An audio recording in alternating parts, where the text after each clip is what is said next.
Okay.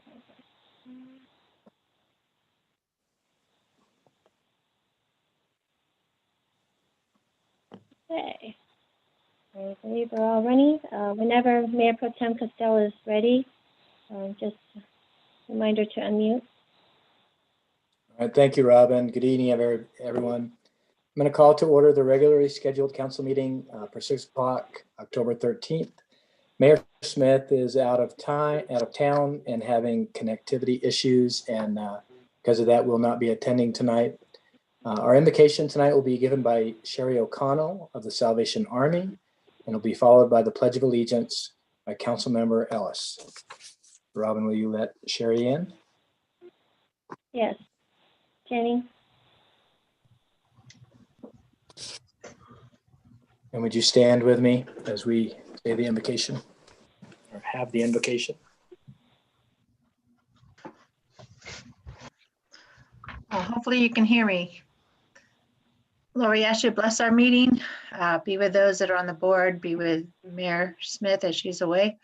And Lord, we ask you to be with our bishop and just guide us and use us and help us with the homeless and help us to meet those that are in need and protect our community from the virus. In your name I pray, amen.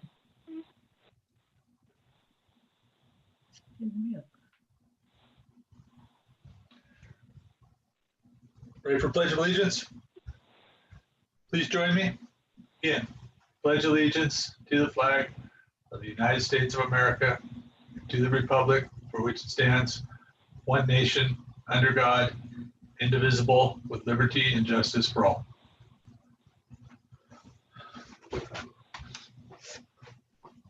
Thank you, Sherry and Jim. And I wanted to give a shout out to Sherry. You and all your people over there at Salvation Army really help a lot of people.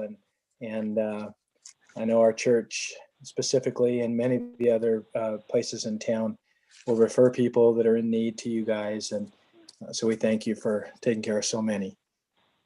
All right. In order to minimize the spread of the COVID-19 virus, the Bishop City Council is meeting via Zoom. You can observe the City Council meeting live via the City of Bishop website. You can also submit public comments in writing by 4 o'clock on the day of the council meeting, or email public comments to publiccomment@cityofbishop.com. The links for attending the Zoom meeting are also on the city website. Click on the link that says agenda next to today's date. And when the agenda comes up, there'll be a link that you can click to join the meeting. Robin, may we have the roll call? Councilmember Mahoney? Here. Councilmember Ellis? Here. Councilmember Schwartz? Here. Mayor Pro Tem Costello? Here. And Mayor Smith is absent and excused. All right. Item number 5 is public comment. And Robin, do we have any public comments at this time? Yes, I did receive one earlier today, so I'll be happy to read that out loud. And I'll be looking for any raised hands after that. Thank you. Hello, Bishop City Council. As you know, the City of Bishop participates in the Eastern Sierra Sustainable Recreation Partnership, ESSRP. And on behalf of the ESSRP, the Sustainable Recreation and Tourism Initiative, SRTI, has been funded by a grant from the Sierra Nevada Conservancy.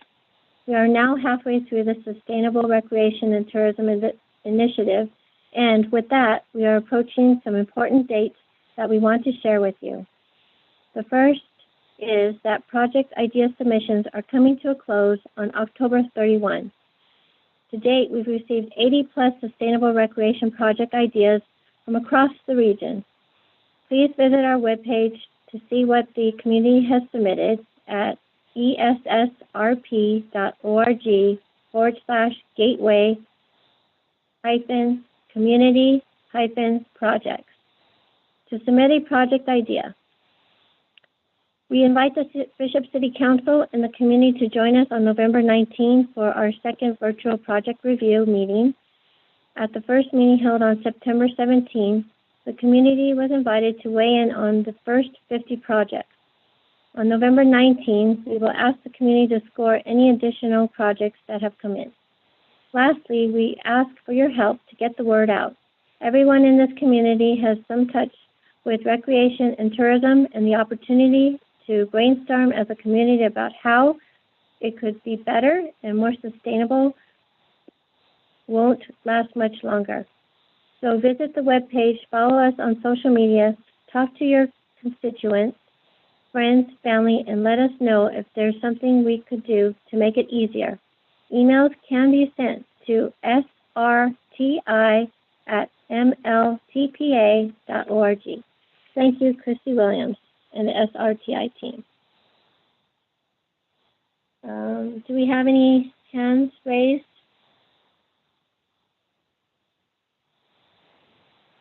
I don't see any. So we can proceed.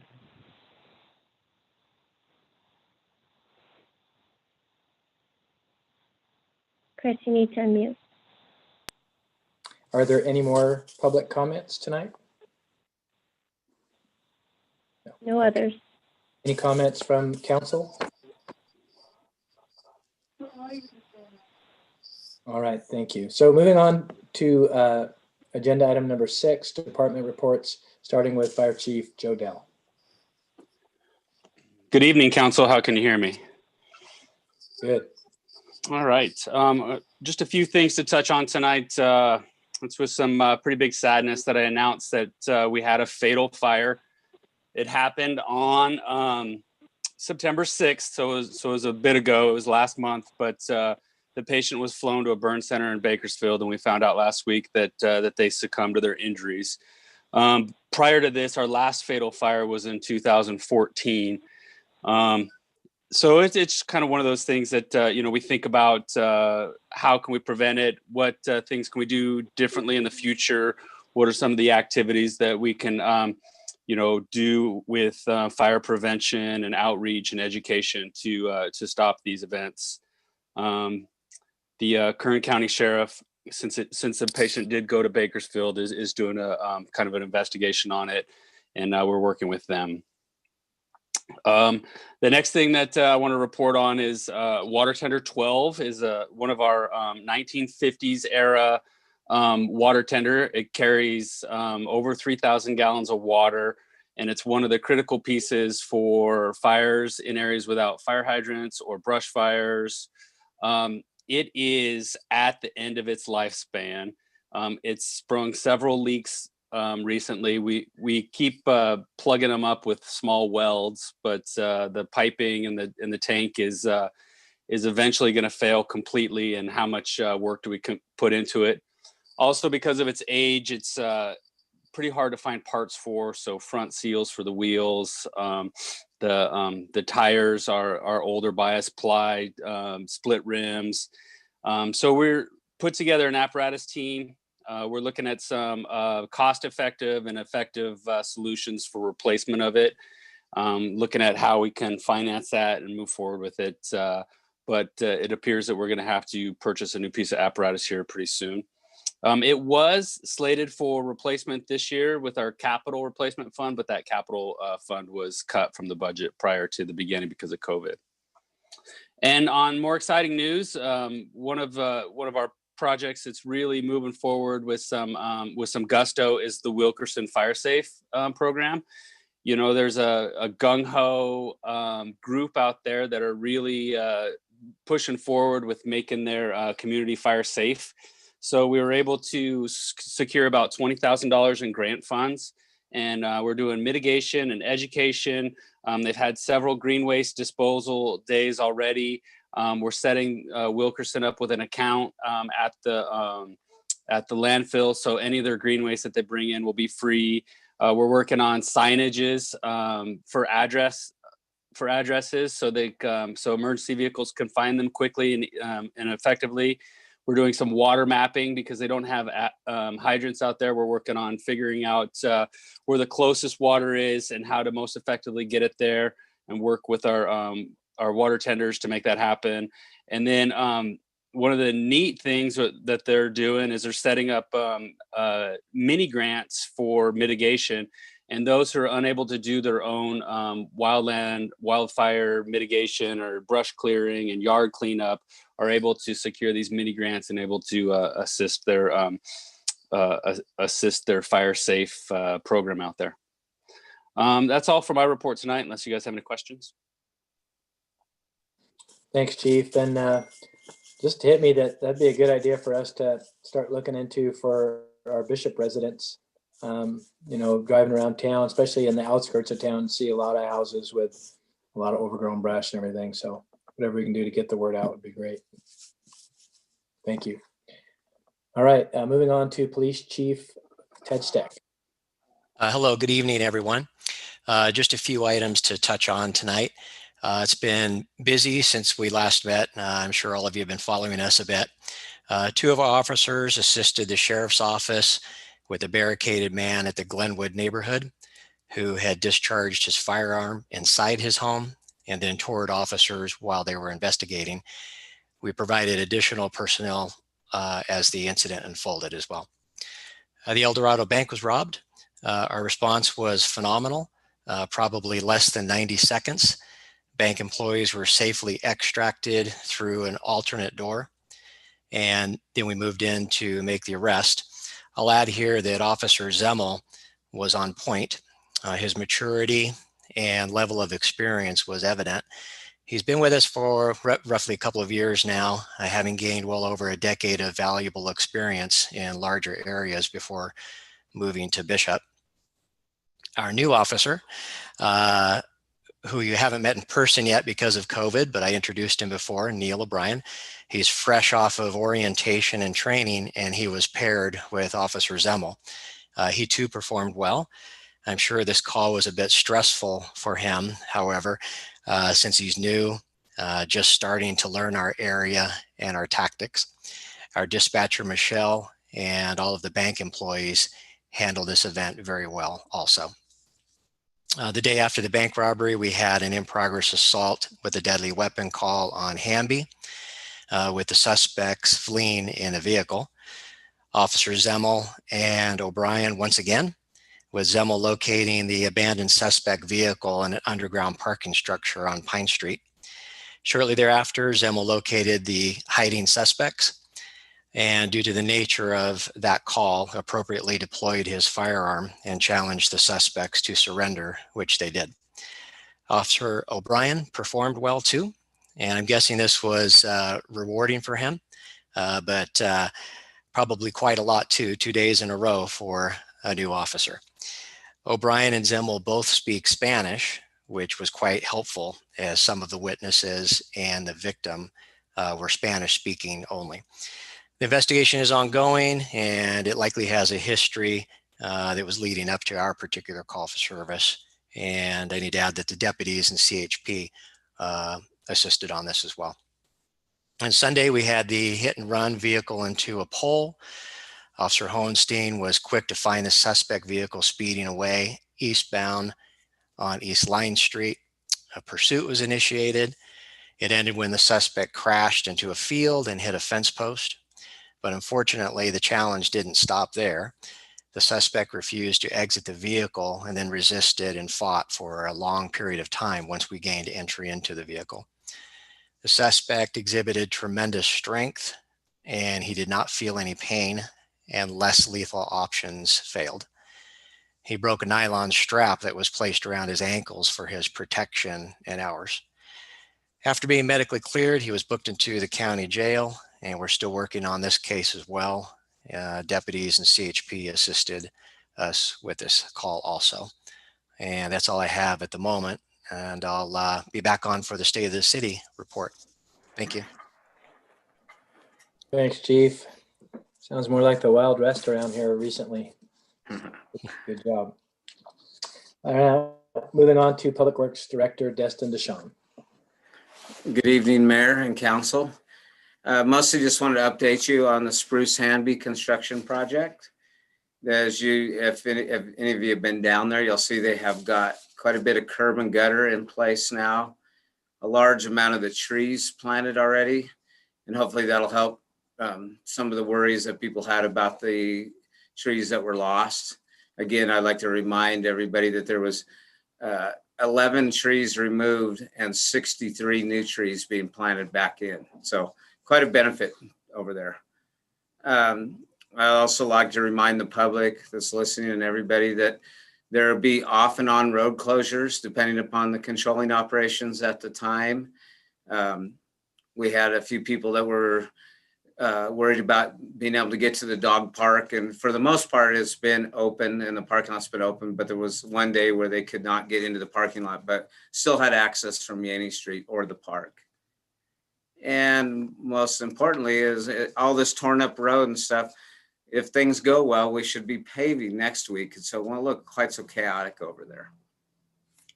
And I guess also last week there was, and I will have it later in my BAWA report, but a lot of work with interesting work with the Joint Powers Authority on the wastewater spent last week. So, but I will be bringing you up to speed with that later on in the agenda. Thank you, Destin. Okay, moving on to Community Services Manager, Dan McElroy. Good evening, Mayor and Council. Can you hear me okay? Yes, we can. Okay. Just a quick update once again with the construction in the rear of the park. Our crews that will continue to work with Public Works and the construction crew on relocating lines, fences, and everything else that could possibly get in their way. At this time, I'm happy to announce that the sheds, the AYSO and Little League sheds that are owned by those two associations were successfully relocated. On Friday, I worked with a couple of community members, Brad Weller, Jack McMurtry, and Ryan Yeager, to pour concrete foundations. And then those guys relocated the sheds on Sunday. So special thanks to that group of guys coming together and making something happen that was absolutely necessary. Next up is we continue to work on our trunk or treat event at the fairgrounds. We do have flyers out for vendors. At this time, I believe we have 28 vendors that are registered, and we're looking for more as we move forward. Looking at this week is getting a flyer out to the public to basically announce the event itself. Brittany Rossi and Carrie are working on that to push that out. Next up is after school and kind programs still are going strong. We continue to make modifications as the school does their modifications to now partial in school and online learning. So we continue to reinvent ourselves every time something comes our way. And that concludes my report this evening, unless you have any questions or comments. Yeah, Dan, when you say vendors, is that people going to be giving out candy, or are there actually going to be people selling stuff there? No, it's going to be people giving out candy. And like I said before, this is no cost. Inyo County has partnered with us. They are discouraging people from trick-or-treating at houses. So we're giving basically the public a safe alternative to do a drive-through trunk-or-treat event. Our vendors refer to people, we're even welcoming homeowners. So if you wanted to give out candy, you could easily get a space and we would accommodate that. Thank you. Thank you. All right, next we have Associate Plan Economic Development Coordinator, Elaine Cabala. Good evening, Mayor Pro Tem and Council. Just a few updates for you this evening. There was a request for an update on the Silver Peaks project.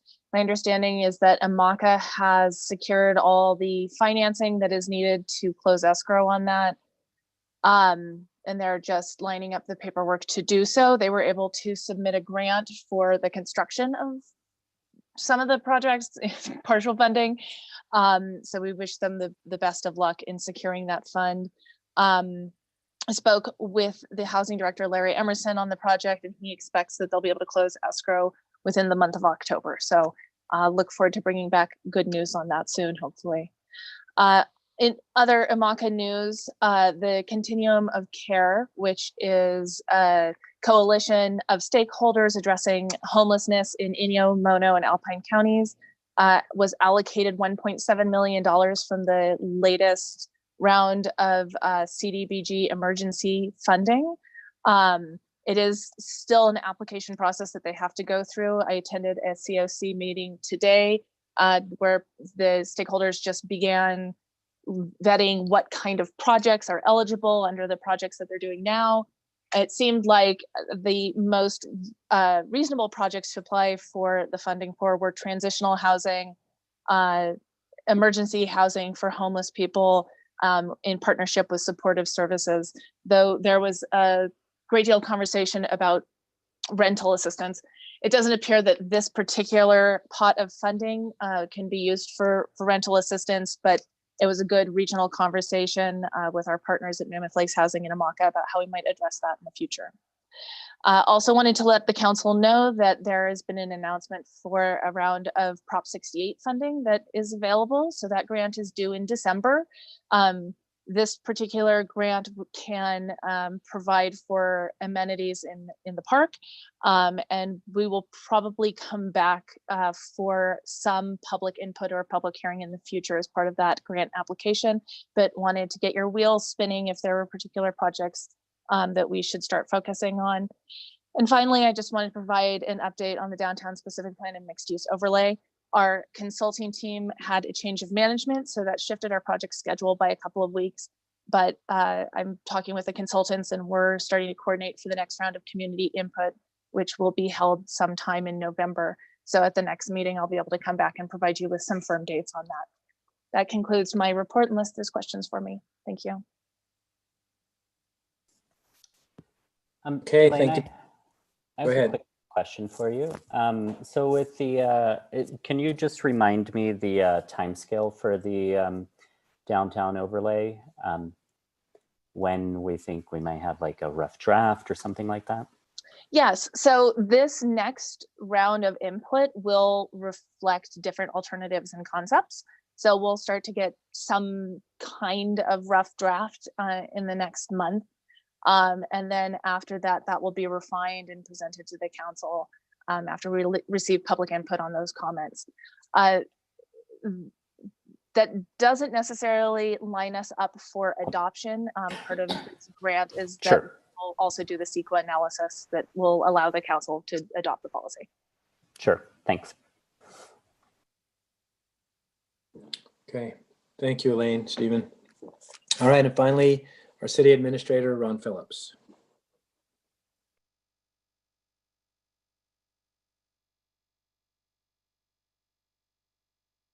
You're muted, Ron.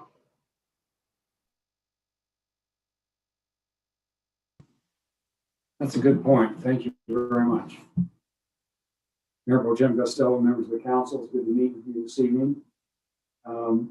I really have nothing more to add to what's already been given to you this evening by the staff. I just would like to say once again how pleased I am with the efforts and integrity and good work of the city staff, and especially during this very difficult time.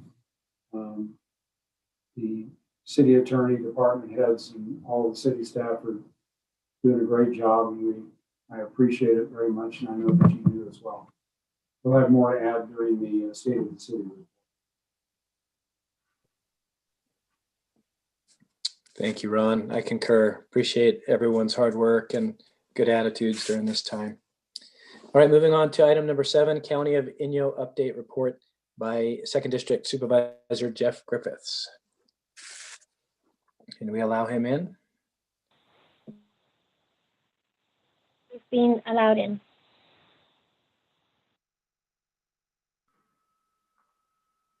Okay, I'm here. It's a miracle.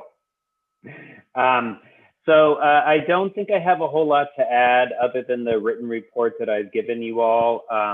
I will say that over the past few days, we have had a trickling in of some COVID cases. Just a reminder for everyone, we were able to go from the red area into the orange area, which is good news as far as our business and our faith-based community and our community events in general. And just to give some context to that,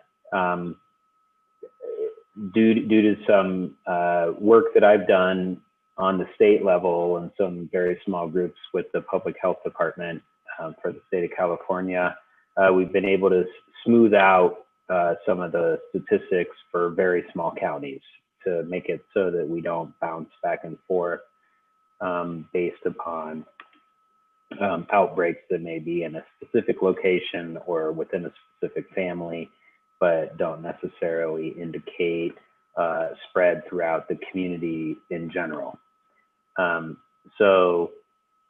However, we are in the orange right now. In order to move into the yellow, the least restrictive category, we would have to have an extraordinarily low number of cases per week for 3 weeks running, as in somewhere around less than one per week or one per week.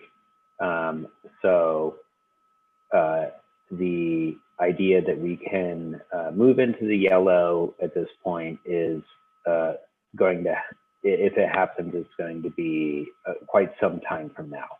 The good news is moving back, we have to have a rolling 7-week average of 14 cases or more per week. So it's a fairly high bar to move back into the more restrictive zone. I will caution that with that we have a mostly contained, so far, knock on wood, pray to God, contained outbreak in the Southern Inyo Hospital skilled nursing facility.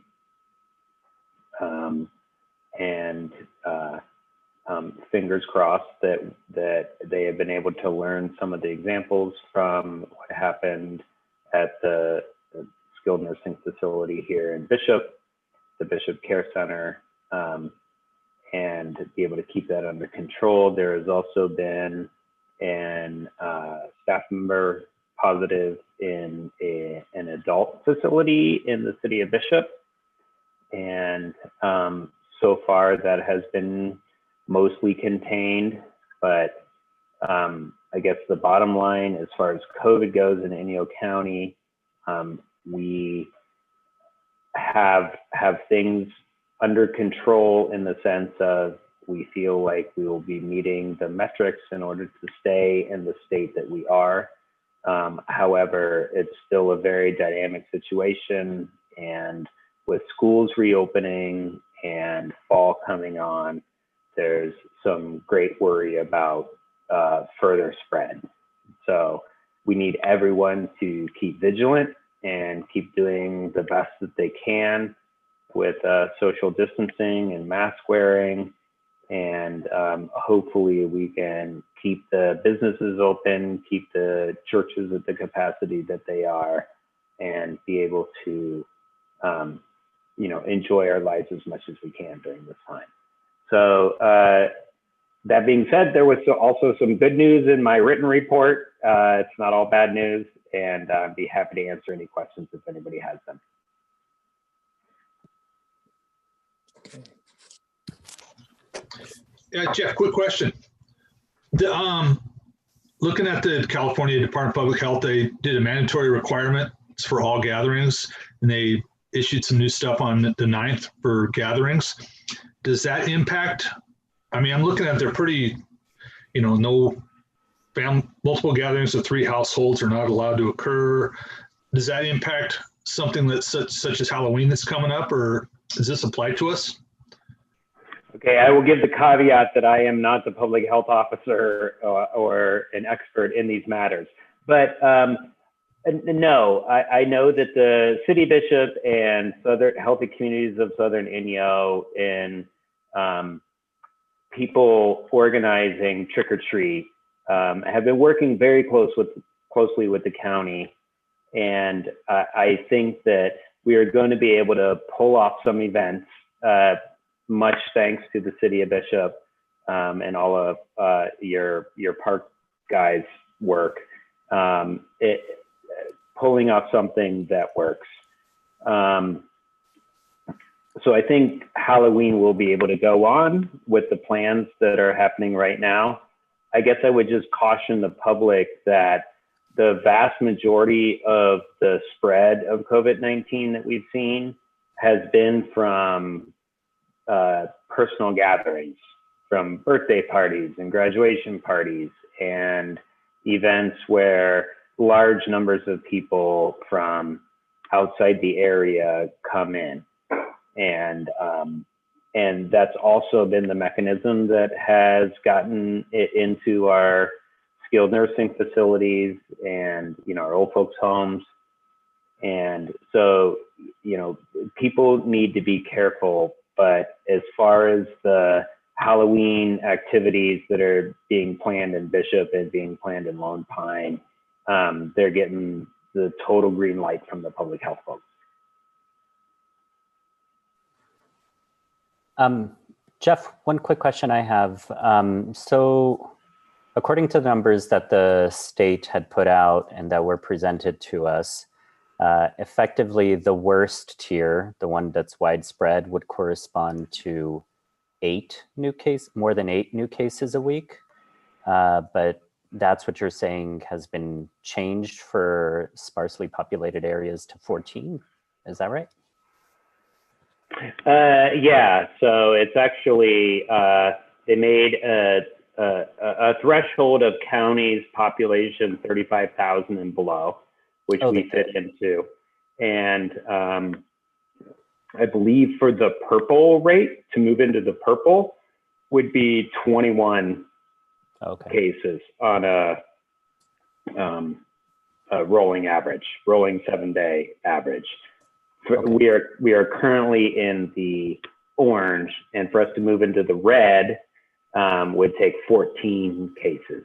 Okay, so just to make it clear with everyone out there, in the past week, we have had 10 new cases. Mm-hmm.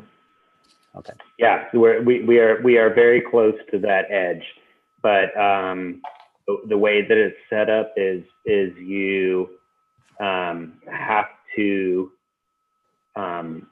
maintain that average for 2 weeks in order to move backwards. And the idea behind that is not to give some sort of break to rural counties that urban counties don't get, but the idea is that statistically, small population counties can have great variability based upon an outbreak within a particular family or an outbreak in one facility that will make it appear as if the disease is much more widespread throughout a large geographic area. Right. It's a matter of balancing low number statistics and clusters. So, yeah. That's correct. And there's also a fairly acknowledged truth amongst the public health folks at the state that small rural counties, small population rural counties, have a better ability to do contact tracing than large urban areas because everybody knows everybody. And there's, I probably shouldn't say this out loud, but there's a saying that like everybody lies when you start doing the contact tracing. But in small areas here, people know everybody and people can pretty quickly figure out who's been in contact with who and better stamp out that kind of, you know, when there is a cluster, we're better able to deal with it. So it has, the new metrics have had a lot of public health thought put into them as well as statistical thought.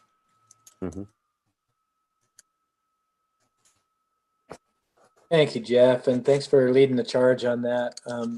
I'd like to encourage the public to stay the course. I know everyone's tired of, you know, wearing a mask and keeping their distance and all that, but better to continue to do that and see numbers decline and have more things open up to us than to go backwards. So keep putting those masks on, washing your hands, and keeping your distance.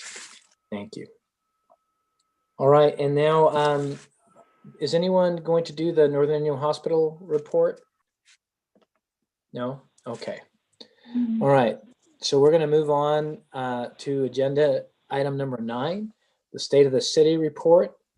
And I guess, Ron, you're going to lead that off, right? Yes, thank you very much.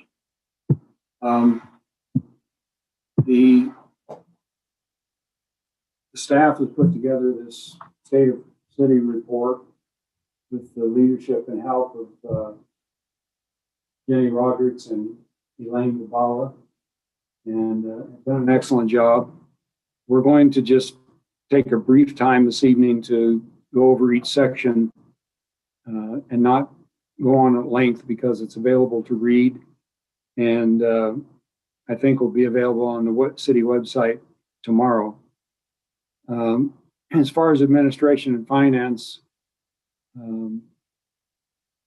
we go through the standard parts of reporting and then talk about looking back this year with the COVID-19 pandemic and what it's caused as far as city finances, where our city budget has been cut dramatically by about 20 to 25%. And in looking ahead, I think that the example that Fire Chief Joe Dell gave this evening of the pumper truck that is pretty much on its last wheels indicates how critical it is that there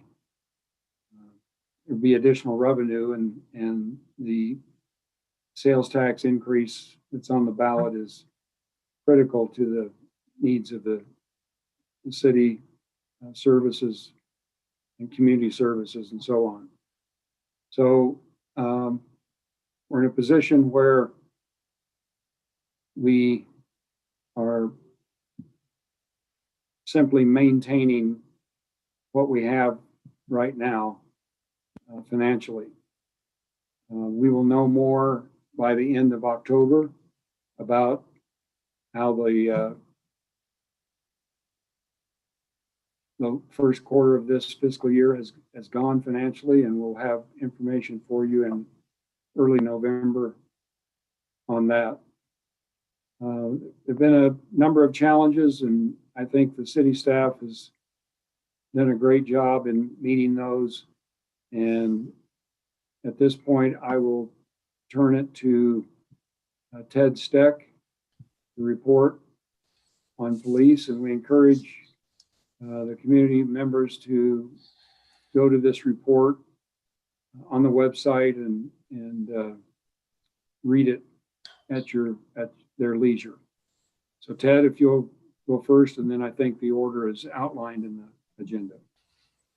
It is, yes, I'm next. Thank you. Good evening, Mayor Pro Tem, council members, city staff, and those watching tonight. I hope everyone's well. I'll try to keep it brief. Like my last report roughly 2 years ago, I'll walk you through each page and just touch on some of the items. That said, let's look at page 4, which is where the police department portion begins. Bishop Police Department, also known as BPD, is a full service 24/7 law enforcement agency. The command staff structure remains the same as my last report. It is comprised of a chief, who is the department head, one lieutenant who is in charge of operations, and one support services manager who is in charge of support services. We have a balanced department structure. Staff at BPD consists of sergeants, patrol officers, a detective, an evidence tech, reserve police officers, our wonderful 911 dispatchers, and clerical. So altogether, it looks like this. Command staff sets the tone, the direction, and policy, and provides oversight through observation, interaction, and review. The dispatchers, of course, receive both emergency and non-emergency calls for service, which begins the necessary documentation and the deployment of the police department, fire, and medical. Between calls for service, police officers provide routine patrol and directed patrol they enforce the laws, and they also participate in a lot of community outreach. Our detective conducts the follow-up on the more complex cases. Our evidence tech manages our property room where the evidence is stored, while periodically processing crime scenes and also assisting with our social media platform. Our police records clerk keeps all the necessary paperwork and all the routing and all of the important office-related responsibilities moving forward. On to page 5, please. So on page 5, our social media platform continues to be responsive and much appreciated. We do the best we can pushing out information to the public to keep them informed as fast as we can. We established a great relationship with the media a few years ago, which continues today. Our mission statement and basic deployment goals, they remain the same, as do our financial challenges as they relate to technology and equipment. On to page 6. Page 6, looking back, provides about a dozen highlights that reveal our level of outreach, our grant success, our hiring ability, successful field investigations to include that robbery and shooting case earlier this year at the Shell gas station. And there's a photo included of our first patrol truck. Thank you very much for that. It's working out well. Page 7 now, looking ahead.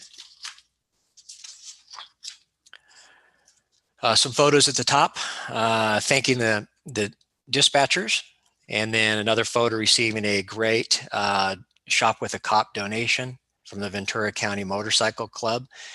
Now it looks like I'm wearing a dress in that photo, but it's actually an apron since I was serving dinner that night along with many others. So hopefully no one's confused. BPD in action on North Main Street in a downpour, and then a radar picture of a car coming into town traveling 81 miles an hour. The Bishop PD command staff continues to meet weekly to help ensure the organization is supported and stays on track. We have the normal internal assessments for, let's say, a use of force incident. And we continue to develop employees with coaching and mentoring, while also sending them to certified regional training centers for legal and perishable skills updates. Earlier this year, COVID-19 struck, which we are still dealing with today. I feel that we did a good job reacting to this to all of the health risk possibilities, one of which was adjusting how we deploy, pretty much shutting it down to only necessary reactive, dangerous, or emergency situations to limit our exposure. We prefer our callers to meet face-to-face with our officers. Many expect that, and that's understandable. It's my preference as well. However, we did a temporary directive which allowed staff to take telephone reports if we could, and also to meet folks who come into the lobby, instead of coming into the lobby, to meet out at our Sally Port outside. We worked really hard at keeping the inside of our police department a clean and safe spot. And we've only had to quarantine one officer, and hopefully that's the only one. So I feel like we've been doing good overall on that, very good. Page 8, last page. So page 8 reveals we were also responsive to concerns over use of force following the in-custody death of George Floyd in Minneapolis. Without prompting or a change of law, we initiated in-house discussions about policy, tactics, and the importance of de-escalation and use of less lethal when reasonable. You can see on the department statistics chart what I mentioned earlier about temporarily changing our deployment. It looks much different than before because of that. Officer initiated work, traffic stops, business checks, reports, citations, and more were simply down just to keep people safe. Crime went down in some areas while up in others. The city was shut down, which explains some of it. The uptick likely demonstrates habitual offenders. and the 10+ years of early release of inmates and the reduction of punishment. Crime is starting to pick up again, as I mentioned in my department head report. We're dealing with it though. And that's all I have for tonight. I hope all of you found this information helpful and interesting. And thank you again for letting me serve here. It's been my pleasure. Okay, Chief Dale, you're up. Good evening again. For the fire department state of the city, we'll do a quick department overview. We'll go over some stats, and then I'll hit some things that we've done over the last couple of years, and then move towards some challenges that we're looking at. First and foremost, the Bishop Fire Department is a joint venture between the city and the Bishop Rural Fire Protection District. We cover the city of Bishop, the Bishop Rural Fire Protection District, the Bishop Paiute Tribe, and 200 square miles in northern Inyo County is our area of influence, and about 11,000 permanent residents and countless visitors. Our major purpose is to save lives, property, and the environment. We will risk a lot to save a life. We will risk a little to save property, and we will risk nothing for what is already lost. The fire department's core values, developed by some members of the department, they come down to the acronym PRIDE, which is professionalism, respect, integrity, dedication, and execution. I'm going to touch on just a couple of those real quick. Is we don't have to be a paid department to be professional.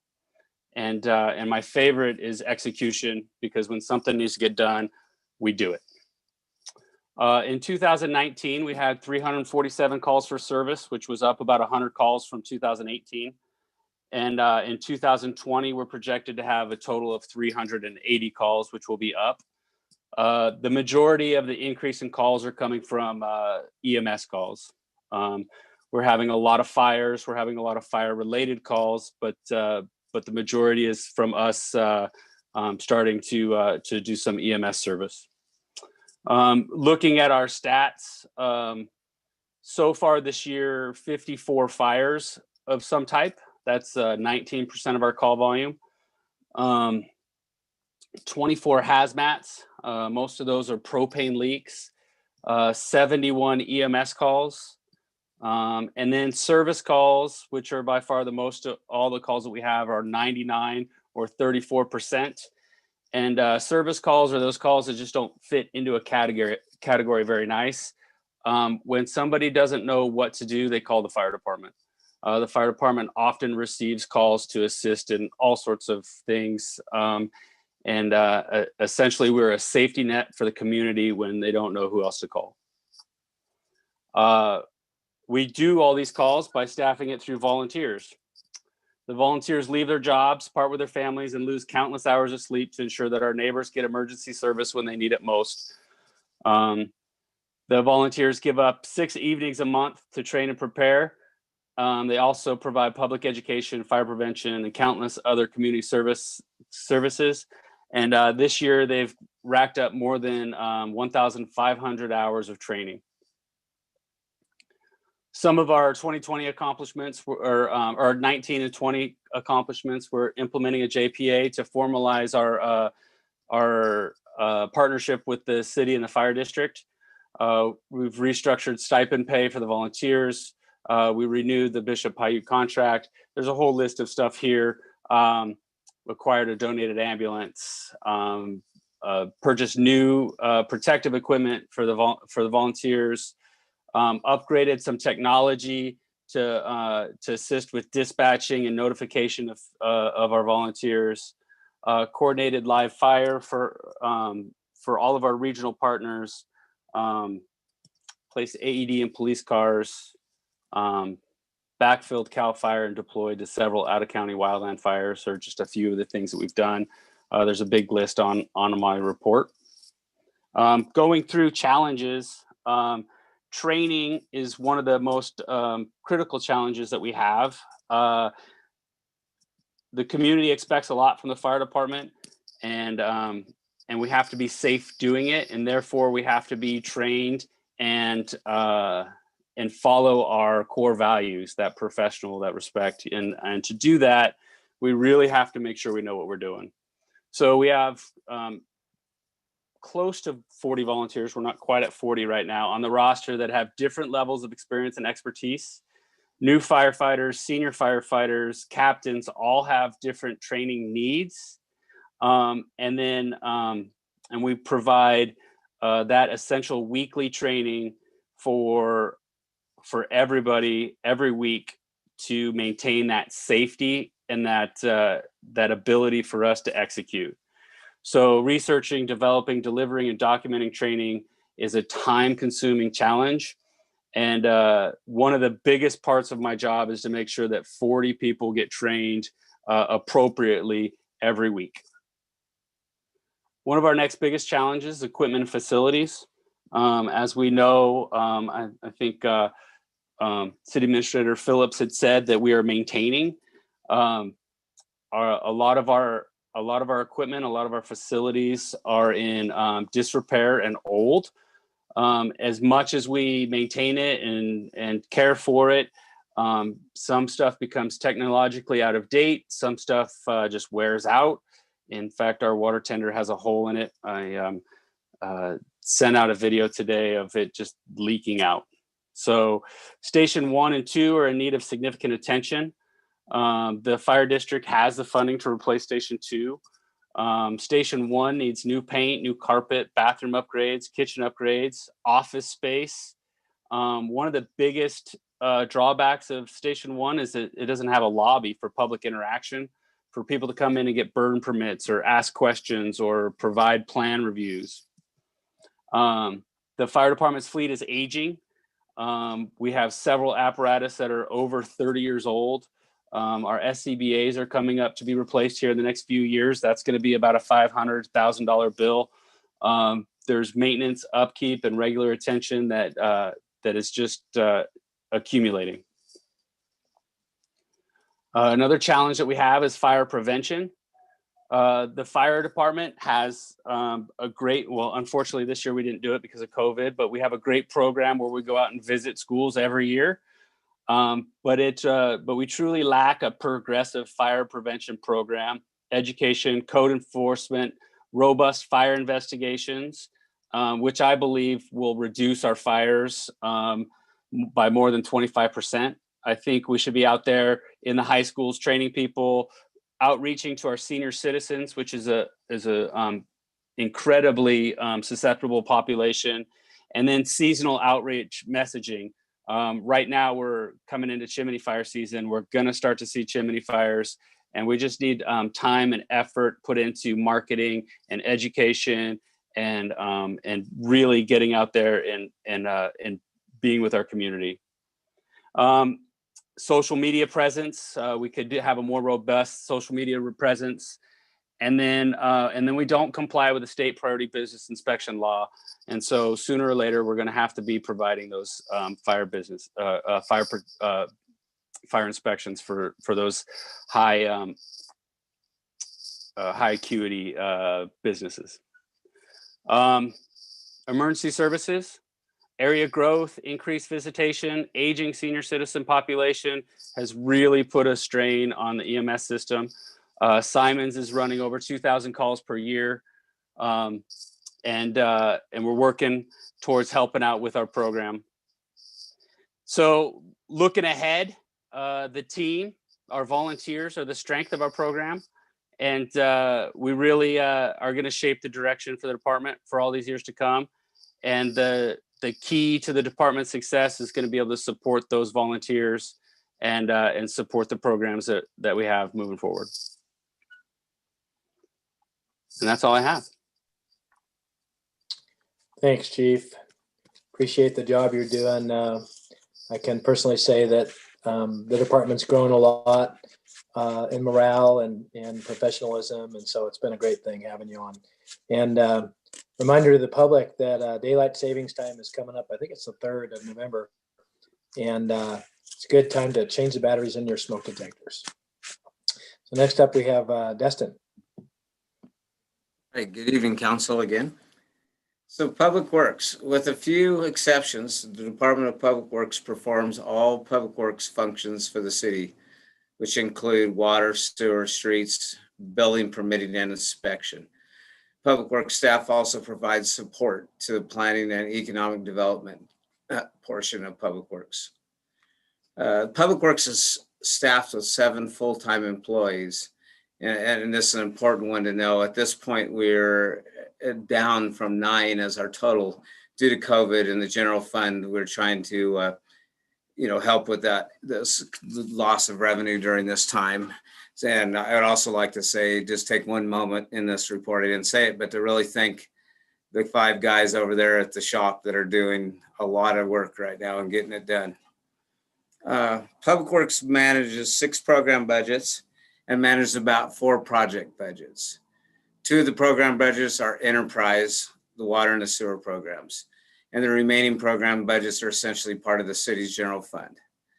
The project budgets are typically funded and reimbursed from outside sources such as the STIP, or the State Transportation Improvement Program, or ATP, which you see going on over there at the park right now on Hamby and Spruce. Looking ahead a little bit, or actually looking back, I'll just point out a few of the important notable things that have happened with Public Works this year. And probably the most notable accomplishment in the past year would be the creation of the Joint Powers Authority with the Eastern Sierra Community Service District. It's been in the process for over 10 years. And actually, if you really go back to some of our planning guides and stuff, this has been talked about for over 40 years. So really a historic moment in time for Public Works and the city of Bishop. We also completed the $480,000 Cebu to School path that went on for 10 years as well. Applied for and received a $100,000 public safety power shutdown grant. That allowed for us to buy backup generators for the wastewater treatment plant, as well as part of that will be used for the police and fire for a repeater up on White Mountain Peak. We completed the $742,000 West J Street extension, which is now handed off to the county as their road. And I'd also like to know we continue to successfully work with Inyo County to provide buildings inspection services, which has been a great accomplishment for the city and the county, cost savings for everybody. I'd like to note too, down there, I put some building permit fees that were received by the city of Bishop, $165,000 last year. Important to note that those permit fees were over 200% up over the last 3 years. And that could be attributed to the Inyo County building, DWP putting in several large buildings and some solar projects over there. Looking ahead, one that's going on right now is the construction of Spruce Hanby, the purchase of land from LADWP for the discharge area for the new Joint Powers Authority, construction of a $600,000 water line project that will bring water, the North Sierra Highway water line will bring water from town adjacent to the bike path over the North Sierra Highway and then up to the fairgrounds, making land maybe more sellable by DWP with a water supply to it. And also, again, another big looking ahead this year will be the development of farm management plans and pressurized effluent sprinkler systems at the wastewater treatment plant. Some of the challenges for the department continue to be, and until we can create more city general fund, is deteriorating asphalt conditions on a lot of city streets, as well as no sidewalk on many of those streets. Another big one is going to be, which continues to be a more and more every day, is being able to address new regulations set forth by the state for water and sewer. And then the last one I would like to really hit on is we're working hard right now, and will continue to do it, is working through issues related with acquiring land from LADWP, whether it be for city uses, private uses, development. But we continue to spend a lot of time on a very valuable idea of getting property for the bishop to be able to grow. And I think that's all I have for tonight on this section. Thank you, Destin. Elaine. Good evening again, Mayor Pro Tem. I will go ahead and keep my department overview brief, but the planning department, the economic development department, for those who are not familiar with it, is responsible for short-term planning and long-term planning activities. So short-term planning includes things like processing conditional use permits, overseeing development projects, doing building check reviews and things like that. Long-range planning includes policy development and working on some of the long-term strategic goals that are set out by the city's general plan, specifically with a focus on the city's economic development element under the economic development department heading. Looking back over the last couple of years, the planning department has processed approximately 14 planning applications, which includes things like conditional use permits and variances. Just hitting on the highlights of those, the Planning Commission approved 2 projects that converted underutilized, under-rented commercial space into residential spaces, and also processed the subdivision that created a new residentially zoned property, which in other jurisdictions may not be an enormous win, but as we've been hearing, it is so important for us to identify these places where we can facilitate a little bit of development with DWP's land ownership. So with that said, in the last couple of years, the city of Bishop has permitted 20 new housing units in the city of Bishop. And that includes things like accessory dwelling units, which were facilitated by the city's adoption of an accessory dwelling unit ordinance a couple of years ago. We've also continued our negotiations with the Los Angeles Department of Water and Power to identify properties that they might divest of, both for existing commercial leases, but also for potential new residential development, and have helped facilitate AMACA's purchase of a property for affordable housing. In terms of the long-range planning activities over the last couple of years, we initiated and identified grants for the downtown specific plan and mixed use ordinance, as well as 2 significant streetscaping projects.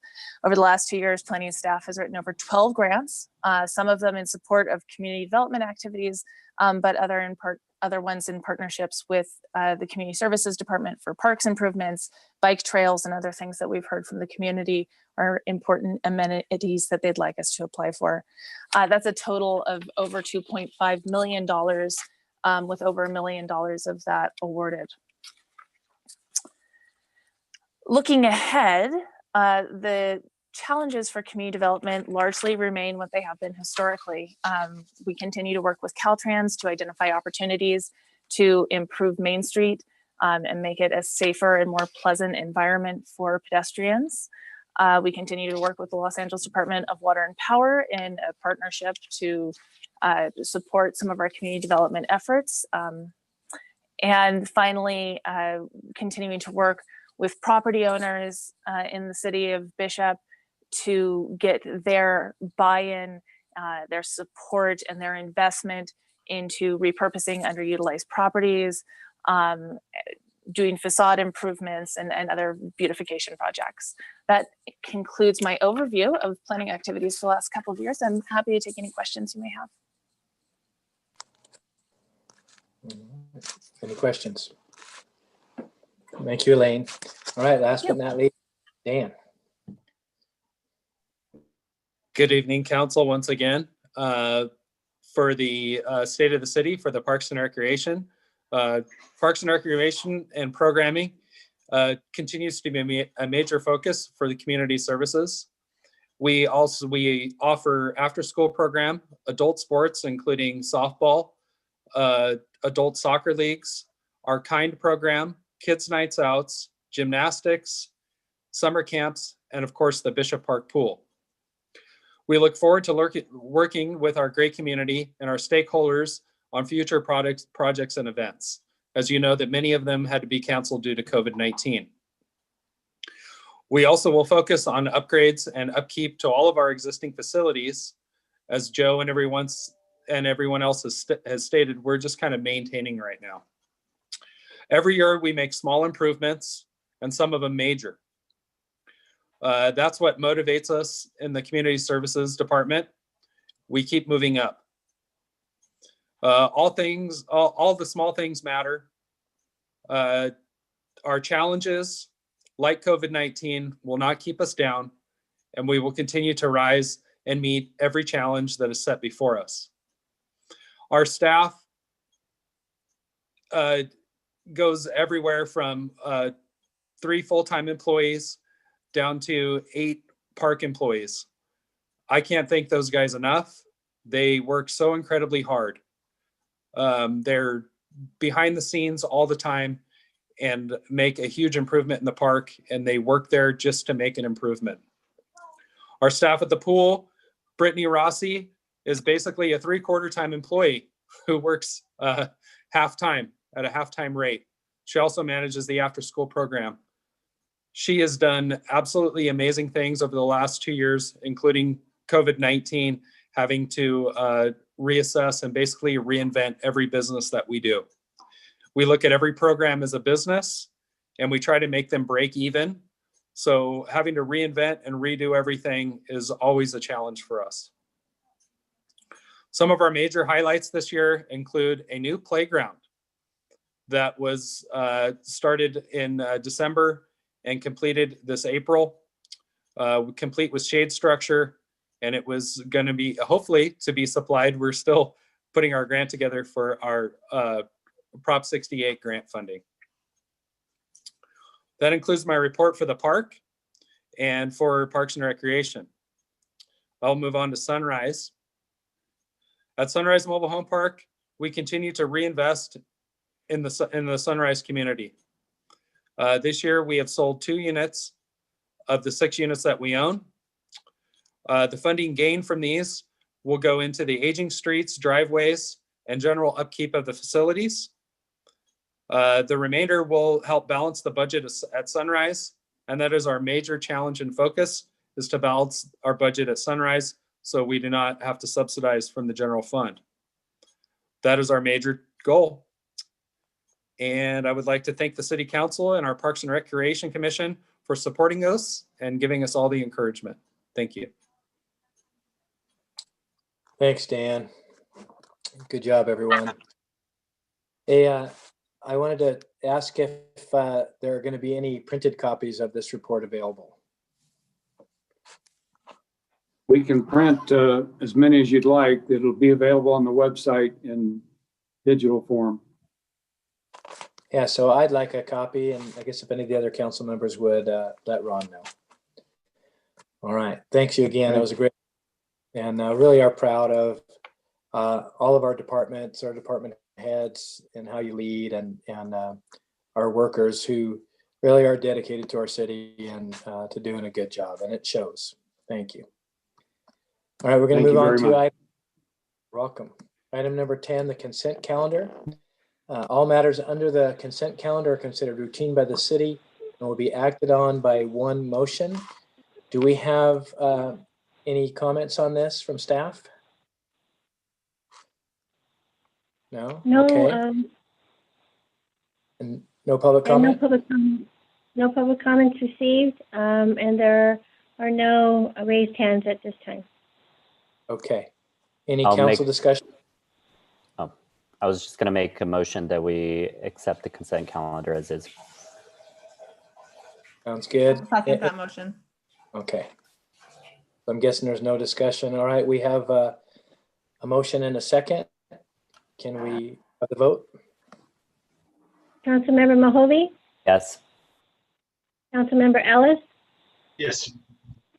Councilmember Schwartz, Yes. Mayor Pro Tem Costello. Yes. Thank you. Motion passes 5-0. I'm sorry, 4-0. All right. Next, we have a public hearing on the Community Development Block Grant application. We're going to hold a public hearing to discuss applications for funding under the State Administered Community Development Block Grant Program. This is be planning. Good evening again, Mayor Pro Tem and Council. You may remember that a couple of month ago, staff came before you with 2 applications under the CARES Act CDBG allocation for the City of Bishop. One was to get PPE storage for the fire department and share that with Inyo County, as well as get all of the equipment that's necessary to put the ambulance into use and outfit the fire trucks with PPE materials as necessary. And the second application that was developed was to support after-school programming and expand it for at-needs families who are in need of additional childcare. As part of that process, it came to light that the City of Bishop had approximately $300,000 of program income funding from a previous first-time home buyers program where the loans had been repaid. It was part of the application that we cannot receive our CARES Act allocation if we don't spend our program income. Sort of concurrent to us developing the application for the CARES Act programs, we received the bids back for the Spruce Hanby project, which is a Caltrans grant-funded project. The bids came in at about $1.2 million, and there's about $900,000 available in grant funding for construction of that project. This was presented to the council on August 24th, and again on September 14th in consideration of the award for the Spruce Hanby project, that we could use this $300,000 of program income funding to supplement the budget on Spruce Hanby. So an application can be developed for that project, but as part of that application, we are required to hold a public hearing so the public has an opportunity to weigh in on different eligible activities that might be considered for the application as well. At this time, staff is recommending that the City Council hold a public hearing to discuss applications for funding under the CDBG program. Thank you. Thank you, Elaine. Okay, so I'll open the public hearing. Are there any public comments, Robin? No public comments have been received, and there are no raised hands from the public. Okay. Any discussion by council? Does our discussion happen during this item or the next one? Probably the next one. So move for a motion.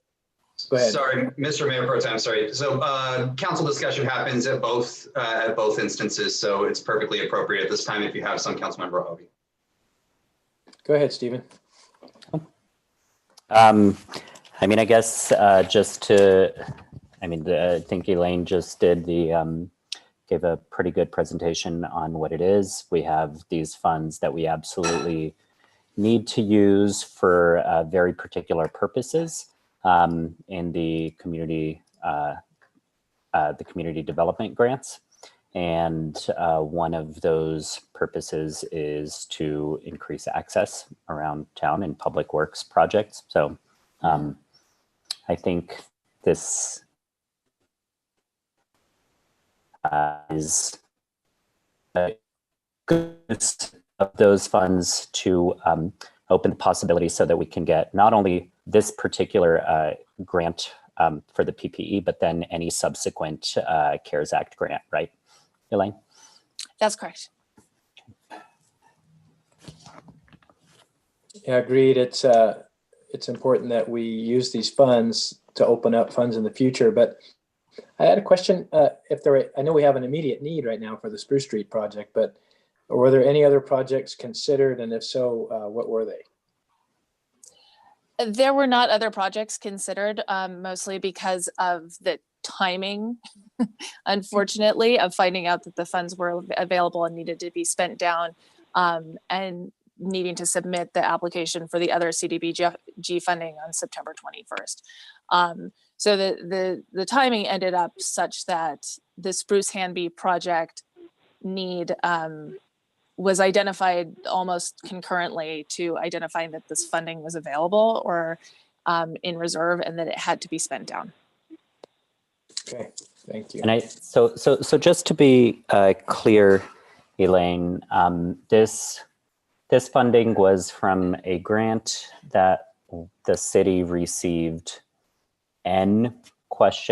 years ago. So it predates, it definitely predates my time. It definitely predates Ron's time and Jenny's time, and maybe even your time. And as we submitted these applications, that's when the government brought to our attention that these funds were there and needed to be used immediately, right?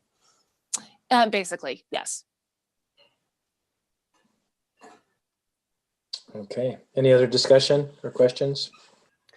I guess the only thing, and this isn't necessarily related to this, but do we have an idea of when we can get some sort of an inventory of other programs that might fall through the cracks with the changing personnel, so that we can get ahead of this in the future at some point? Yeah, I apologize because I do feel like we were caught a little flat-footed with this. There's not any other CDBG awards that I'm aware of, or grant allocations that are sitting there. Okay. I guess maybe it's just something that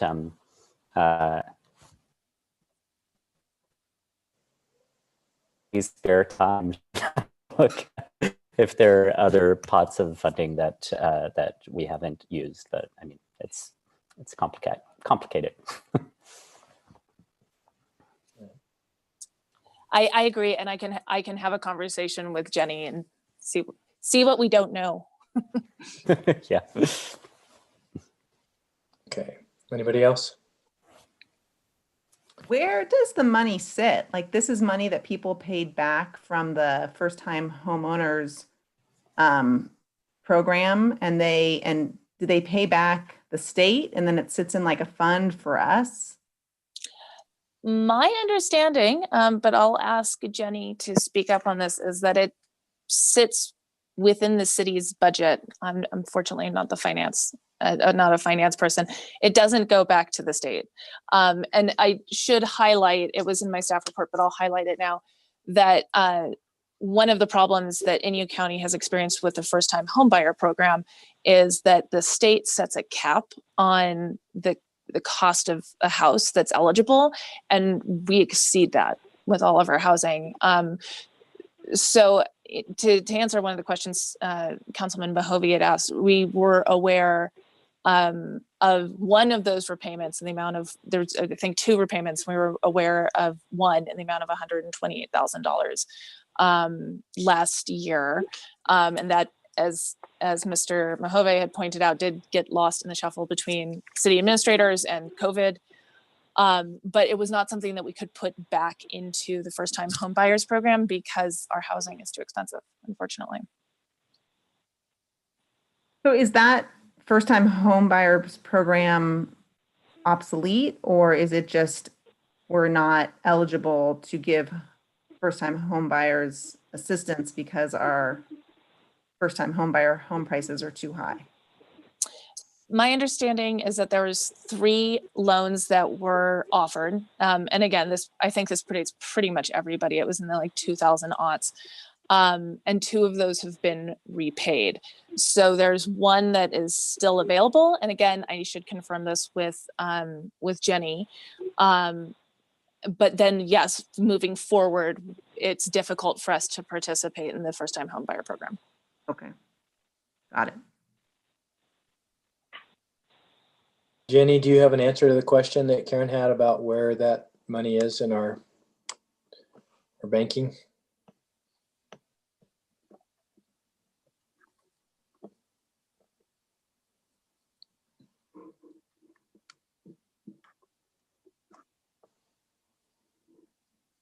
Is she on the call with us?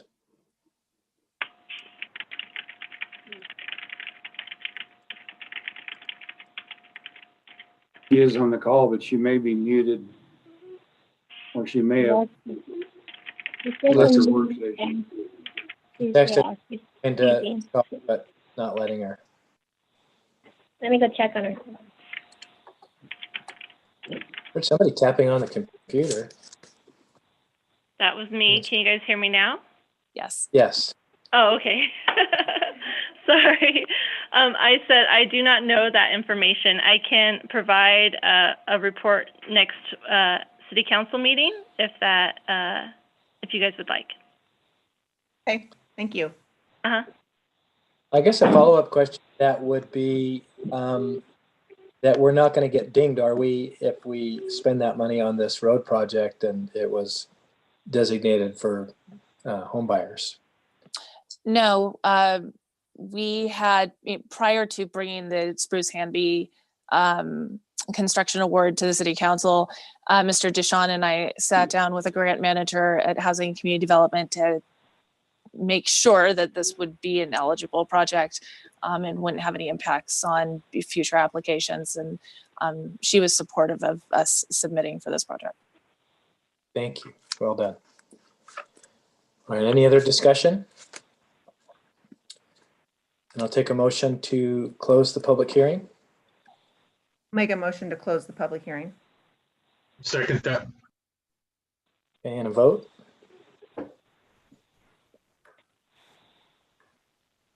Councilmember Mahovey, Yes. Councilmember Ellis, Yes. Councilmember Schwartz, Yes. Mayor Pro Tem Costello. Yes. Okay, moving Thank you. on. Motion passes 4-0. Sorry. Thank you, Robin. Moving on to item 11C, or 11B rather.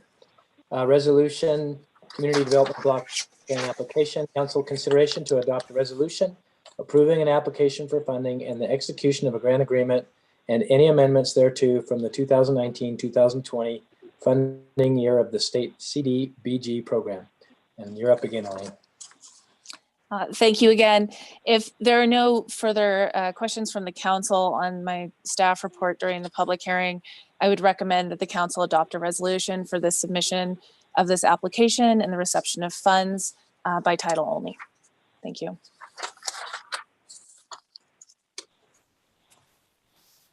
Yeah. The only comment or question I have is, Elaine, we did, once we, should we pass this and then we'll be eligible for more CDBG's grants, and we'll likely get the one that's for PPE with the county and everything. And then the next one that will be available, we can look at doing more rental relief to some of our hardest hit residents. Is that correct? Is that still in line with what we're thinking? Yes. So first of all, I appreciate the council working with us as we navigated the CDBG process. As I said, it was an unfamiliar process to us going through the first CARES Act allocation, but it is my understanding that there is going to be a second allocation at the city of Bishop. I think that we will have more opportunity to bring it to the council for consideration with a little bit more time before the submittal deadline. And rental assistance is one of the things that is eligible under the CARES Act funding. I hope that answers your question. And yeah, it does. And I'm just hoping, throwing it out there, that for that second round as well, that the is it only the city that's eligible, or is the county also eligible? And we fingers crossed, they might let us apply for their chunk as well. Do we know? I don't know. Okay.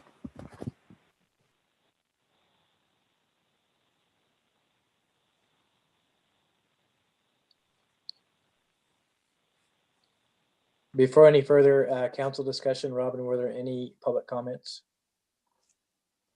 No public comments made and no raised hands. All right. Any other council discussion? I'll make a motion that the city council adopt the resolution of the city council of the city of Bishop, state of California, approving an application for funding and the execution of a grant agreement and any amendments thereto from the 2019-2020 funding year of the state CDBG program by title only. I'll second that. Okay, can we have a vote, Robin? A resolution of the City Council of the City of Bishop, State of California, approving an application for funding and the execution of a grant agreement and any amendments thereto from the 2019-2020 funding year of the state CDBG program. Councilmember Mahovey, Yes. Councilmember Ellis, Yes. Councilmember Schwartz, Yes. Mayor Pro Tem Costello. Yes. Thank you. Motion passes 4-0. Okay. Agenda item 11C, discuss modifications to nuisance ordinances. Council discuss proposed additions to and/or modifications of the City of Bishop nuisance and property maintenance ordinances. And that's you again, Elaine. Good evening again, Mayor Pro Tem. So as your council is aware, we've had many prior discussions regarding vacant buildings and maintenance standards in the City of Bishop. Those conversations started as far back as 2017 when the council asked staff to investigate why there were a lot of vacant buildings on Main Street, what some of the underlying causes might be, and what strategies other communities had employed to try and address that. Staff returned and provided a presentation to council that included strategies such as vacant building registers, fees, building maintenance requirements, prohibition of using commercial real estate for storage, and encouraging temporary uses and reuse of underutilized properties. In summer of 2018, the city held a public workshop to gauge support for some of these strategies that the council had been discussing.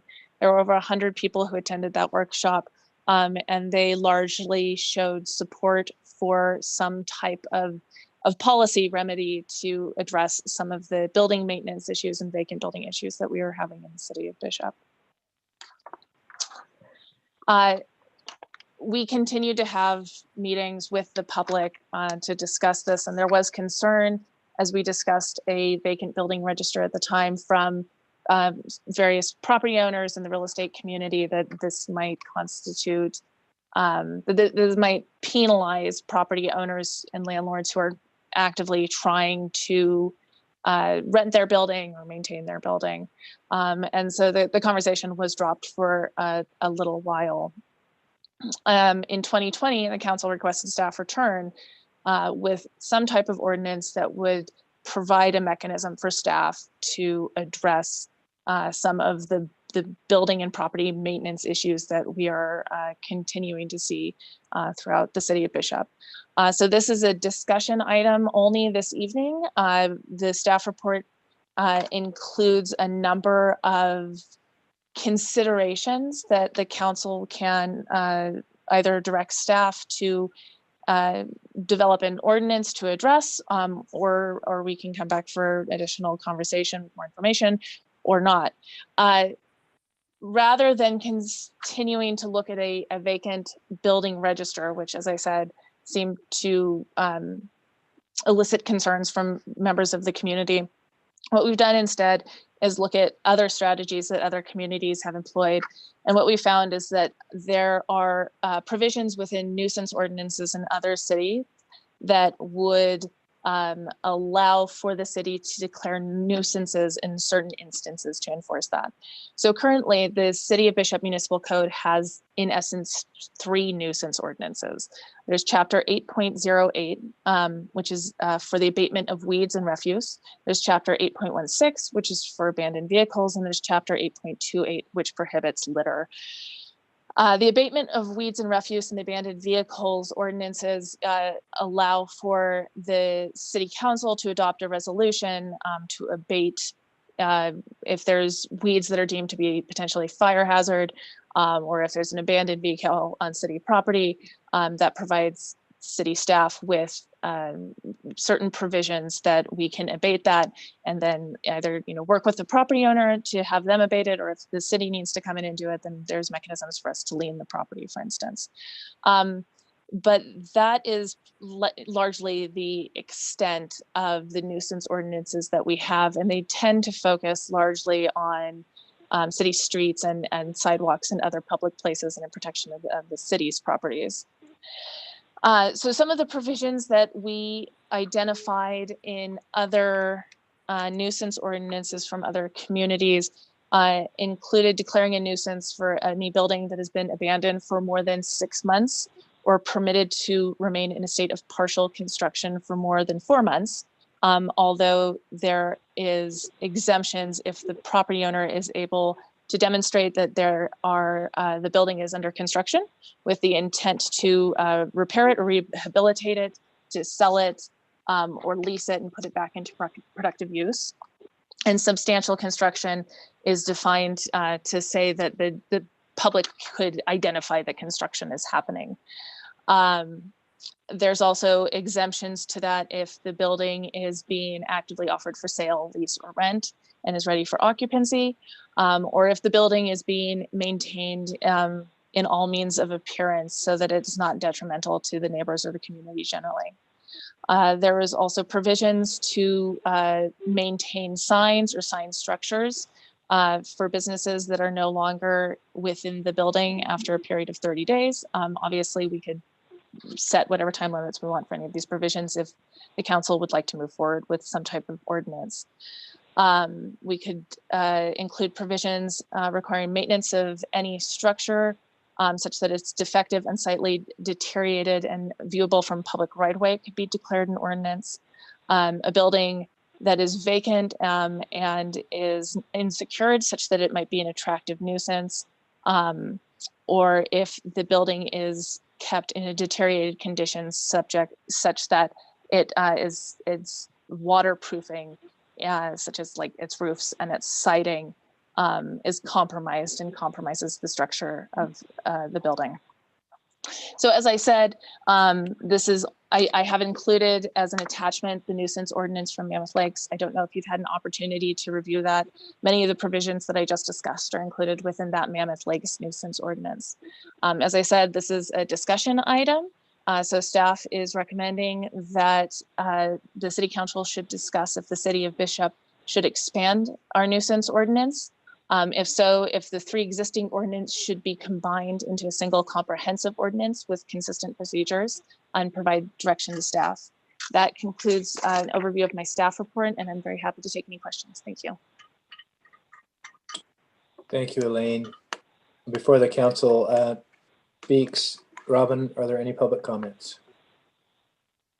Yes, I have one here from Nancy Hardy. I'll read it now. I support the changes suggested to the Title 8 of the Bishop Municipal Code. If building owners have a vacant building, they still have a responsibility to our community to maintain said property. If they cannot or are unwilling to do so, there should be ways the City of Bishop can address this issue. However, having codes on the books does no good if they are not enforced. I would like to see the City Council have a review of all municipal codes to make sure everyone involved knows and understands them. Sincerely, Nancy Hardy. Thank you. And I have no raised hands at this time. Okay. Council discussion? I'd be happy to start out. Steve.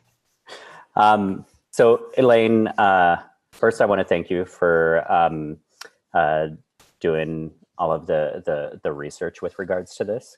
I think this was a great staff report with a lot of really good information and ideas for us.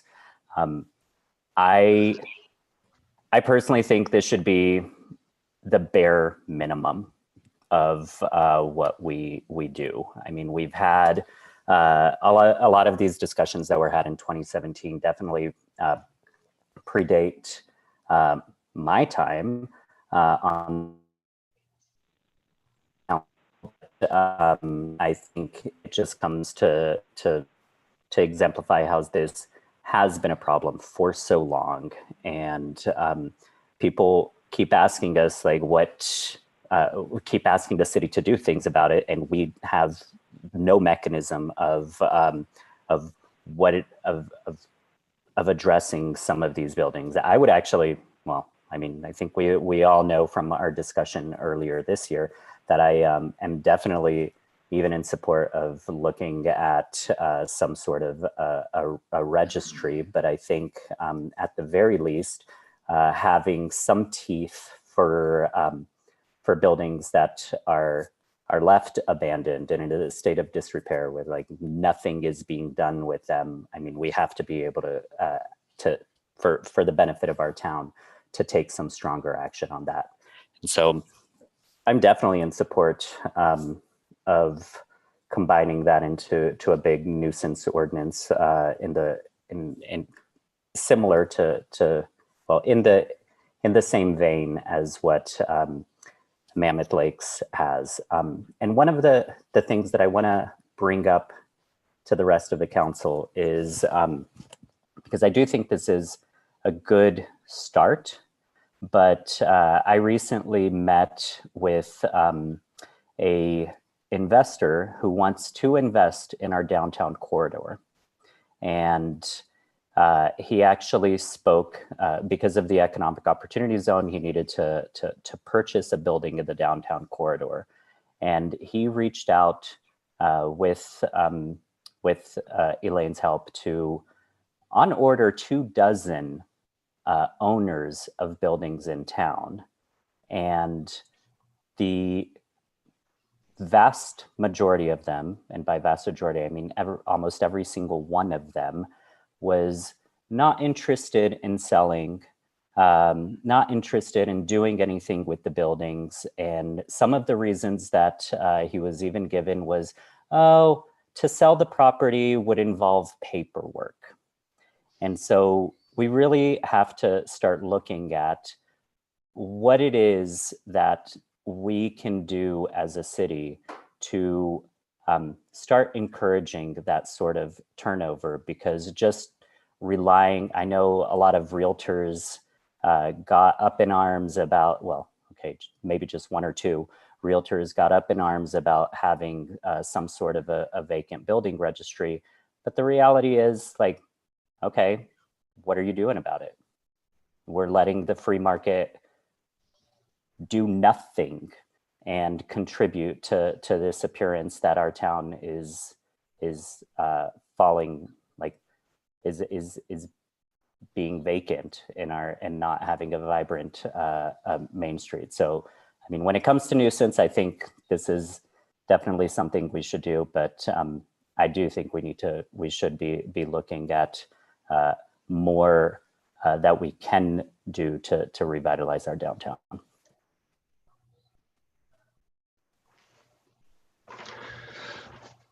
Stephen, I was at the meeting with Stephen with this investor, and it was hard to listen to that. It truly was to almost hear a failure on our city, not our city, us as a city, but on our city as a whole. It was hard to listen to that and to see it. But I want to thank you, Elaine, for putting this together, and staff. The reason that I asked for this is when I, with Claudia from Rolling Chef, organized the cleanup at the Kmart parking lot back in late August. It was funny that quite a few members of the public who didn't know who I was came to me and were complaining that, you know, the city should be dealing with this. How come this property owner isn't dealing with this? And I tried to explain to them that, you know, the city did not have any real teeth in the game. We had some ordinances that were pretty vague and could address the problem if it became a public health hazard, but a bunch of McDonald's wrappers all over a parking lot isn't really constitute a public health hazard. The fire hazard is the weeds. So it kind of brought to light in the public eye in a big way that we are kind of behind the times and there's some holes here. I've been part of this for quite a while, and I was at the meetings with Elaine and the realtors with the vacant ordinance, with the vacant building ordinances. And yeah, there was a concern about the landowners being penalized, the property owners being penalized. But at the same time, what we've ended up resulting in is the people who actually do own properties, do occupy properties, they're being penalized. by vacant buildings in disrepair and the trash. So at what point does, who gets penalized the worst? We're penalizing the people in our city trying to do business by allowing businesses that are gone, property owners to be not take care of properties. So I'm not asking that I know that's a tough battle. We're gonna have to come to that again, Stephen. I can't argue with you. We're gonna have to come to that point of addressing the vacant buildings on an economic level. But I'm happy to see what you put together, Elaine. Kudos to Mammoth. If anyone from Mammoth's watching, their ordinance pretty much dials into every single component. When we have a bus at the old Kmart parking lot that's been sitting there, that sat there forever, it makes the city look bad that we are not doing anything, that we do not care. And that's a tough thing to listen to when you hear it from the public. So I'm way in favor of how this is written. Combine the ordinances into one concise ordinance, similar to Mammoth. They did an amazing job. It addresses trash, building disrepair, building maintenance, signage. And I think it's a step in the right direction. I'm part of a group that has 1,200 members that the trash is an issue.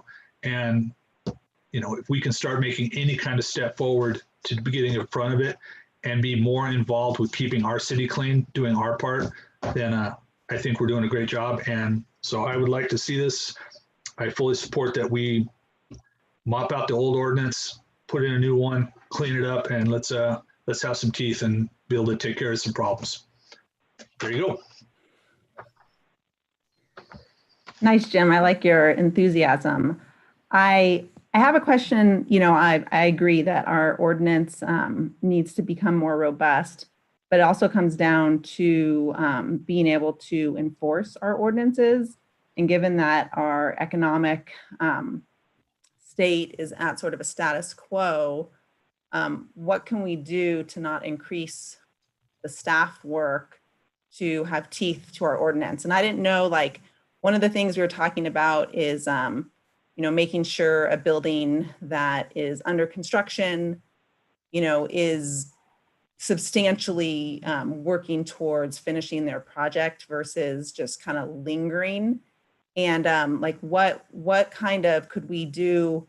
Maybe a lien on the property of missed sales tax revenue, or something that put some teeth into it where we aren't losing out financially by using all of our staff time with enforcing our ordinance. I don't know what other cities do to create revenue for properties that are just, for whatever reason, purposely being idle with their projects. That might be an attorney question. Is that something that cities do? Can you get money based on lost sales tax revenue or bed tax revenue, or something where the project is saying they're going to do something, but they're not? So I think that the question is morphing a little bit away from the discussion of, and with absolute respect, that Councilmember Schwartz, morphing a little bit away from the enforcement mechanisms that are being discussed in this proposed ordinance.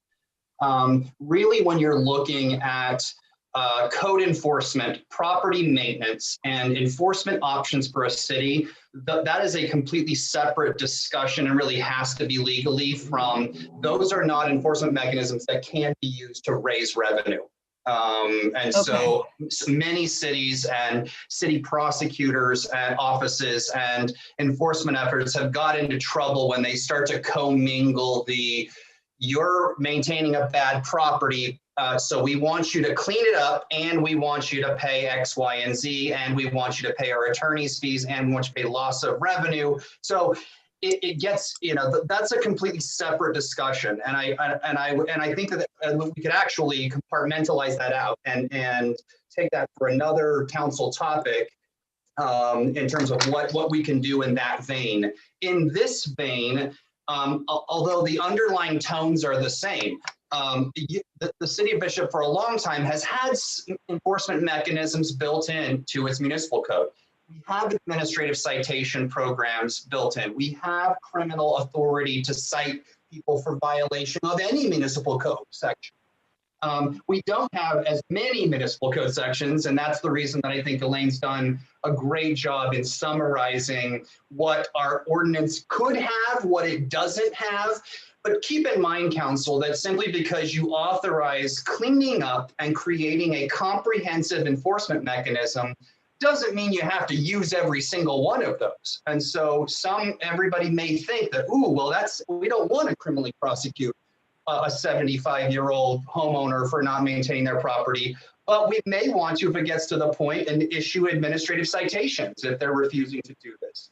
And so and that's, I think, what staff is trying to do at this point, is create a mechanism that has the tools necessary that if council gives us direction, go tackle this problem property, we have the tools by which to do that. That doesn't mean we have to, and that doesn't mean that we can't choose amongst those enforcement remedies that are available to us, but it just gives us a clean and consistent framework to go back to and the tools necessary. So that probably answered absolutely no part of your question, Councilmember Schwartz. No, it helps. It helps separate it, but it's not, we don't have to create the whole administrative bureaucracy right now. We can just talk about the pieces of what kind of nuisance ordinance we're looking at. Sure, and I can tell you that from historically speaking here, just briefly, and councils do this all the time, the priority of councils differs in terms of how much they want to put emphasis on enforcement and penalties for non-compliance. And that historically in Bishop has gone back and forth in terms of, no, we don't want to be the heavy side of code enforcement, which is fine. That is the direction.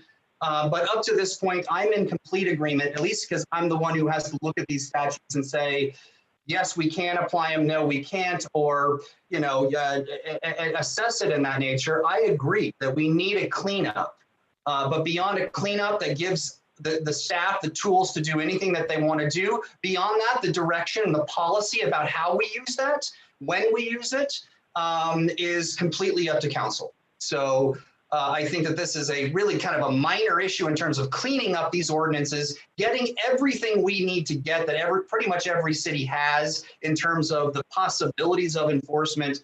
But I too share, and I think staff is working on it, Ron is working on it. The next question becomes who enforces that?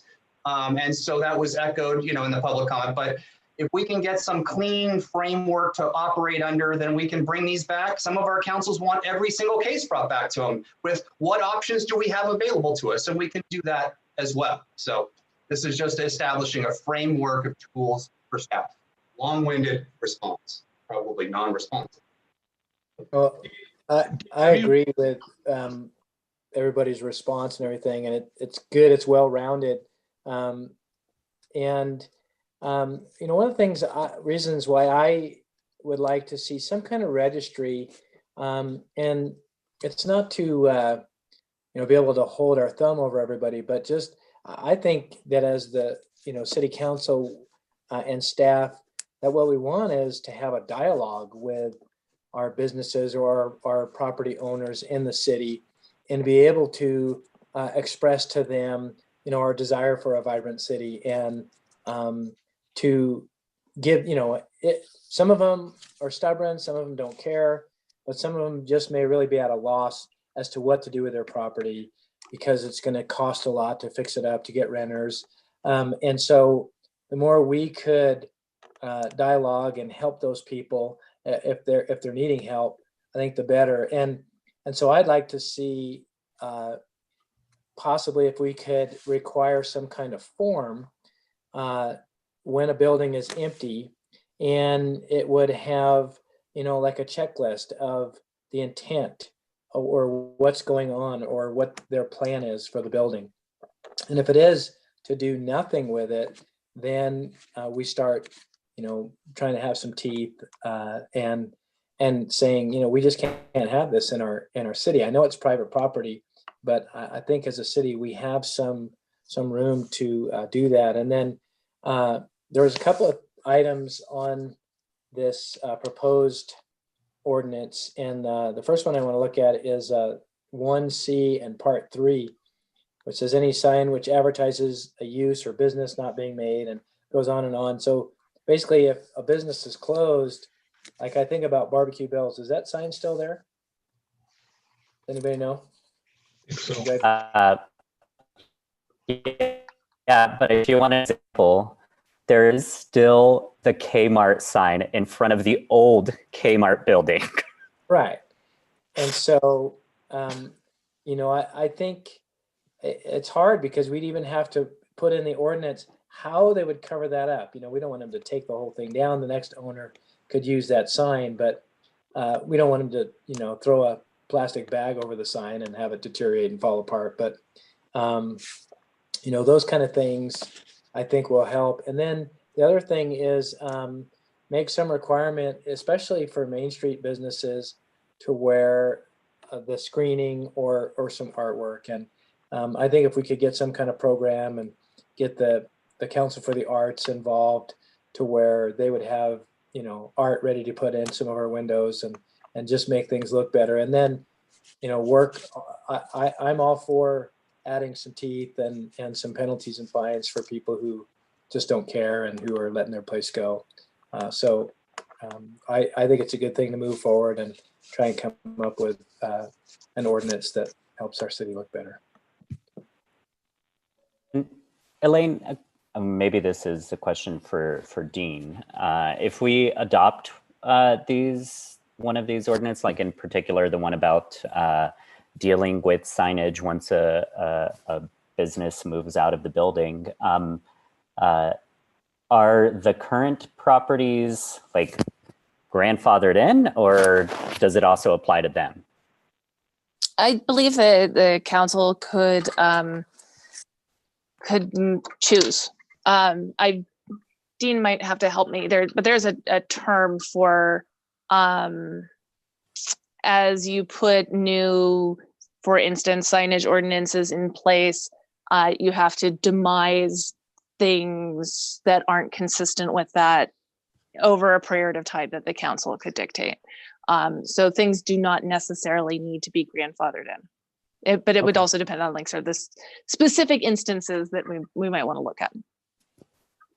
And would this ordinance be separate from the signage ordinance that we've been talking about when we come up with like design guidelines with? Yes, totally distinct. This is totally different. Okay. Yes.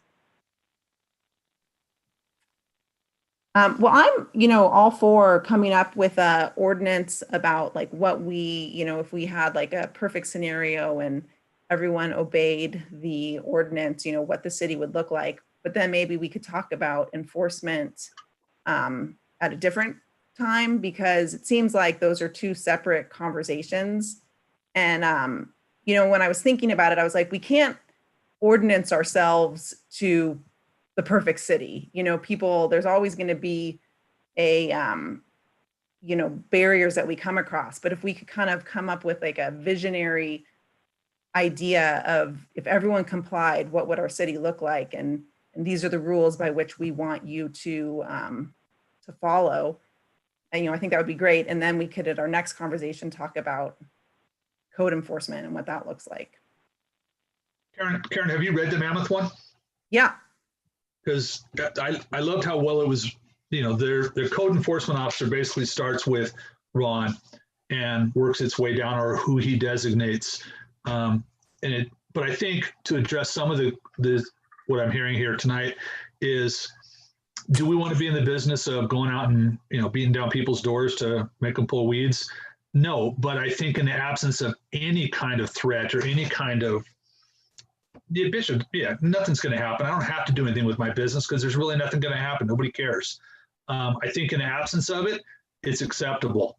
But by saying this, we might not have to even do anything as far as the enforcement, that some of these businesses might say, wow, Bishop's serious about this. I don't want to be that guy getting that letter. Because I love how it's written up here that, you know, they let you know that it's not like we just show up and kick in the door and take a lawnmower across the lawn. It's you're given a choice to go out and either deal with it or not deal with it. So I think it's well done, but in absence of any real teeth, people know that this dog doesn't bite. so they don't have to worry about it. So I like to see us do something. Yes, we're going to have to go to the next level, but we have to start somewhere. I think this is a great starting point to deal with a lot of the we use the word low hanging fruit all the time. Here you go, Karen. I'll do organized or crazy stuff. But this is kind of that low hanging fruit of here's a problem that is right here every single day with a parking lot full of trash or a building with the same sign that's been hanging there for 6 years. Can we start get ahead of some of it and start leading the path there? Yeah, and I mean, and just, sorry, go on, Ron. Mayor Pro Tem Costello. Yes, sir. I just wanted to share with you that I've been in communication with Wilder at the county. They're in the process of interviewing for a code enforcement officer position. And I inquired as to whether they would be willing to consider sharing a small percentage of time of that person's time with the city if we got to the point where we need code enforcement, much like we do with the building inspection program. And he's willing to talk to us further about that. So there's no specifics yet, but I just wanted to let you know that that may be an option for us. Yeah. Thanks, Ron. I think that's a good direction to look into, and I'm all for tightening things up and being able to do some enforcement, but I really think it needs to start with the communication from the city, because we don't want to be the bad guys who people just look at as the government. We want to come at it from, this is our community, and how can we together make it better and get some buy-in rather than make enemies. So I agree with that, and I mean, just to assuage one of the concerns that I think Karen brought up, bear in mind we do have some. What is it? Only a year and a half ago, we ended up putting in the mechanism to be able to do fines if people didn't or were breaking some of the city ordinances and all of that stuff. And I think we have. I don't know that we've ever actually fined anyone, but with the mechanism, we have contacted property owners around town who were in violation of some of them. And when we've done that, they've typically taken care of the problem.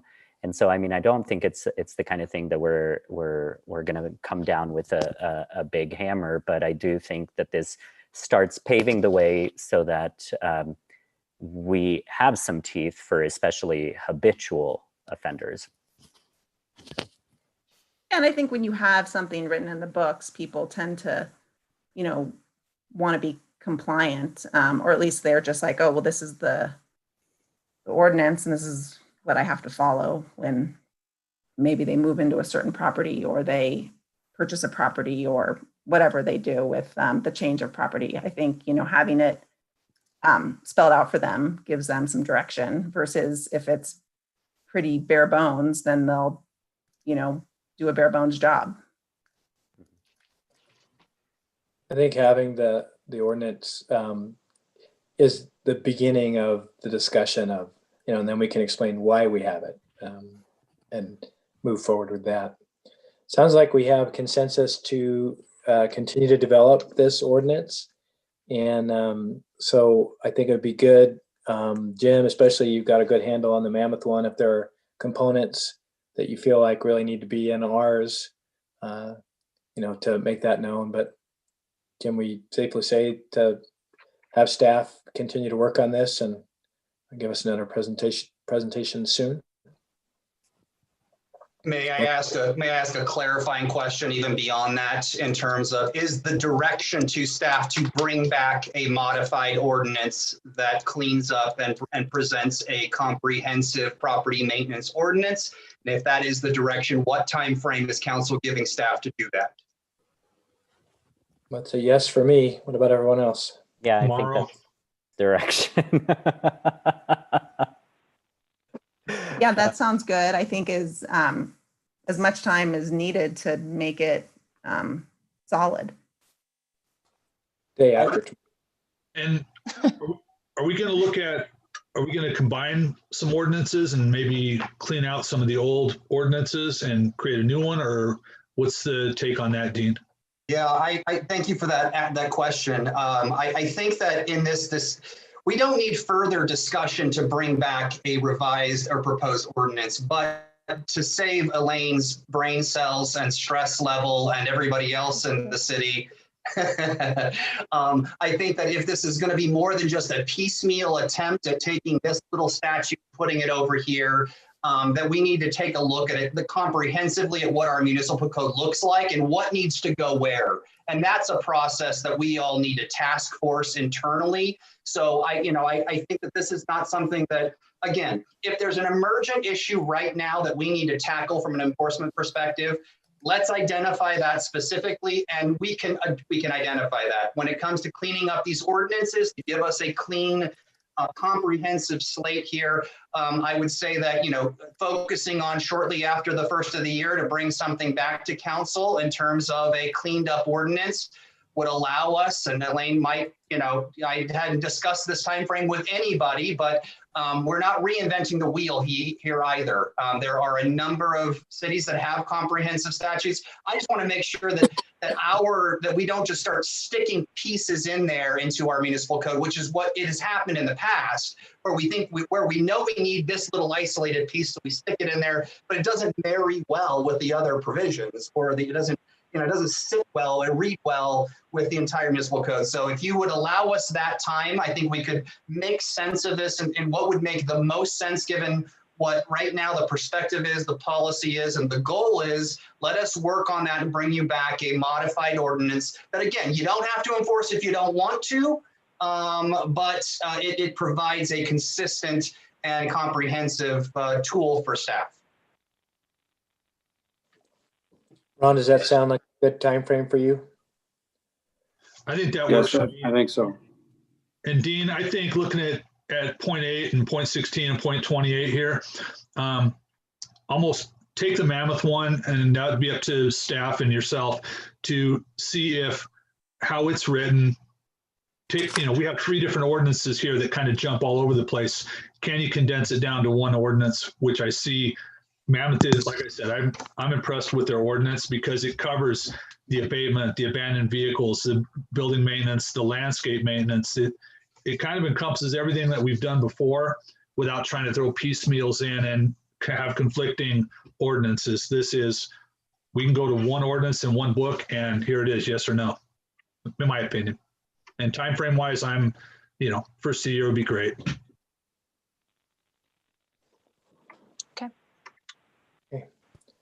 Any more discussion?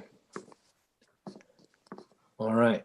So now we're moving on to item 11D, Bishop Area Wastewater Authority proposed fiscal year 2020-2021 budget. Council consideration to accept the Bishop Area Wastewater Authority proposed fiscal year 2020-21 budget. Destin. Thank you. Good evening again, Council. So obviously the background we've talked about a lot tonight is the City of Bishop and the Eastern Sierra Community Service District formed the Joint Powers Authority known as the Bishop Area Wastewater Authority, or BAWA. This authority needs to approve an interim budget by October 25th of this year by state law. As part of the agreement, and I had promised the council that we would always bring this budget before you all, and the district will do the same with their board and have it approved, at least conceptually, by each respective board before it goes to the BAWA board. Due to the fact, I'm sorry. Oh, okay. Due to the fact that this is an interim budget, and we'll be developing a regular budget for the 21-22 fiscal year only in probably 5 months from now. We kept this very basic with very few line items at this time. Mostly items in there to cover legal costs, some permitting fees, staff time, and a small amount for future capital projects that we talked about, that I'll discuss with you here in a moment. The budget will be funded from items within the approved City of Bishop Sewer Fund. These funds are sewer professional technical and sewer capital improvements. Essentially, the budget for the BAWA will be funded from existing sewer funds for expenditures that the city already encumbers. Those activities now will be completed by the BAWA. The total proposed budget is $104,243, which will be divided between the city and the district for a total of $52,121 each. On the last page, you'll see the budget, kind of the line items and description. We have roughly $22,000 for legal fees. A lot of these are, as you'll see, are startups. We're having to come up with bylaws, policies, contracts. So we're using a lot of legal fee assistance at this point. And then also we'll only have quarterly meetings, and so far probably will continue to be Zoom with our legal for the BAWA. Insurance has been, these are they're educated estimates at this point. We're still working on getting full-blown quotes from several insurance companies, but from California Joint Powers, they gave me these numbers of 11,000, 10,000, and 10,000. Professional services, again, is we're going to, at this point, we've been, city tests its monitoring wells, the district tests their own and pays for it. It only makes sense at this point that we combine those, since we'll all be discharging together now, and split those costs. Staff time, at this point, it looks like the city is going to be all of the staff for the BAWA. The city of Bishop will be the administrator, the finance person, and the board clerk, with a budget of $22,000.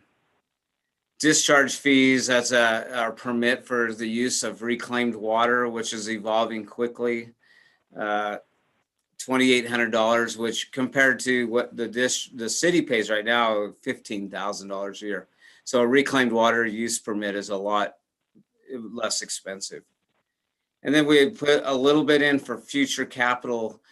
When this is really the big one I was talking about earlier. NRCS through the USDA, the National Ranch Conservancy, they are right now we are working with them really aggressively right now they provide design services as well as capital funds to build an irrigation system. And that would all be USDA money that essentially we'd apply for. We met with 3 of their representatives last week. They came and met and said they saw it as a worthy project, one of the more worthy ones in the whole Western United States at this point. So it looks like funding for that will be, there'll be a huge, so that could be upwards of $1 million by the time we're done with that work. So that's very encouraging. One thing I want to add that may need to be changed before this goes to the BAWA board next week is I met with state regulators from the drinking water side and the wastewater side. There's a reclaim use permit right now that's issued to the Tatum family from 1985. They're to use the wastewater to spread that wastewater. That'll go now to the BAWA, but it requires a Title 22 engineering report and something that's going to take a lot more time than just myself has to get it done in the time constraints that the states want to put on us. They're very interested in getting this all cleaned up. And I was surprised to hear that the drinking water folks who, believe it or not, give the reclaimed water use permit have actually pulled out the old 1985 permit and were dusting it off and said, wow, we got to update this thing. So other than that, this is going to be very close to what will be presented to the BAWA board, but I wanted to make sure that the city felt comfortable in our contribution, which would be half of this, before we brought it there, and they would do the same thing with their board. And if there's any questions, I'd be happy to answer them. Destin, is our share the 52,000 and change?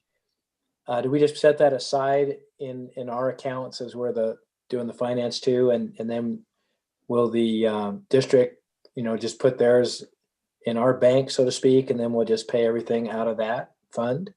Is that how that works? That would be correct. These, this line items, and to me, 10,000 or 30,000 for insurance isn't small, but the items like that and professional services, we would put into a bank account. Anything that's large capital costs, as we form a more formal budget next year, that won't be put into a separate bank account. They'll essentially, the BAWA will bill the city and the district as expenses are encumbered throughout our project. So we'll never be asked to put $1 million into a bank account to sit there for the year. Okay.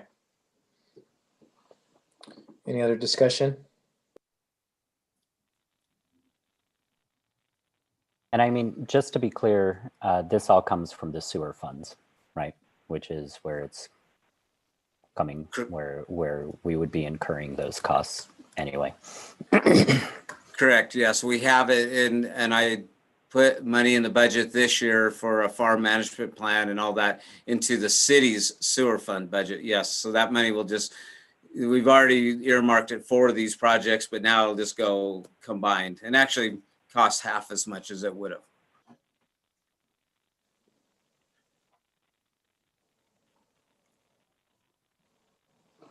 Looks good to me.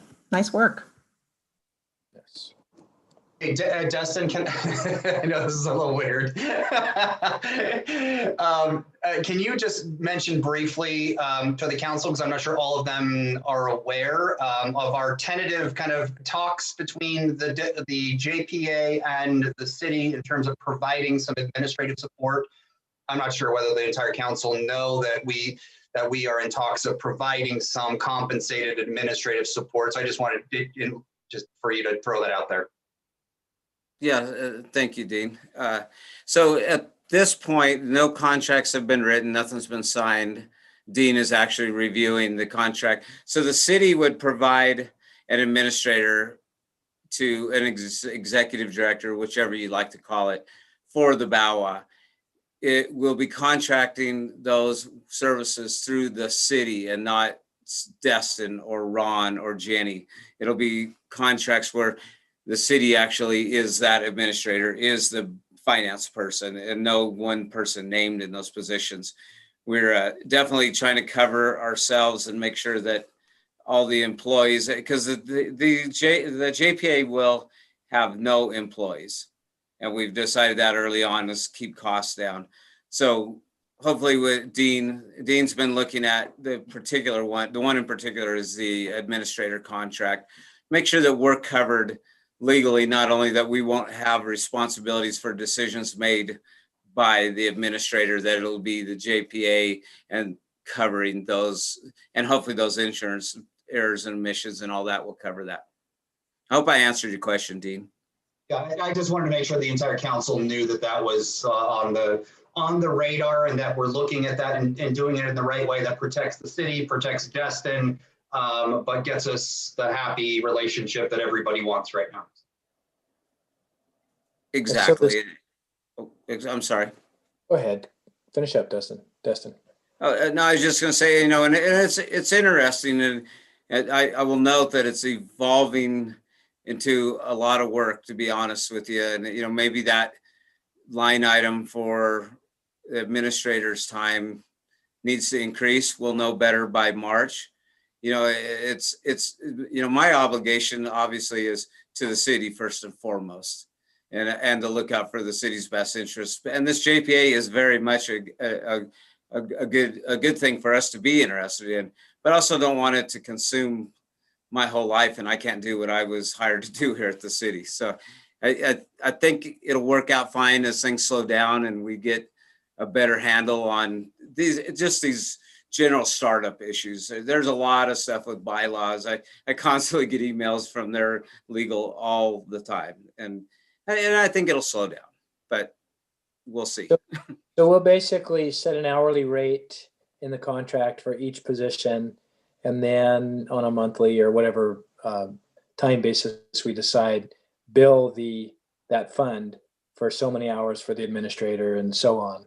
And then we're compensating the city for all the hours that our employees are putting in there. Is that correct? Yeah, absolutely correct. And that's why I'm hoping in March we'll have a better idea how much time that is. But that, yes, they'll be paying any time that Jenny or Ron spend, as well as Michelle is going to be the clerk for the board. And just to be clear, any large purchases or anything in an amount that any purchase that goes in an amount that exceeds something like, I think it's $5,000, like the respective boards have to approve it. So it's not like this authority is just going to be jacking up expenditures that we're going to be on the hook for.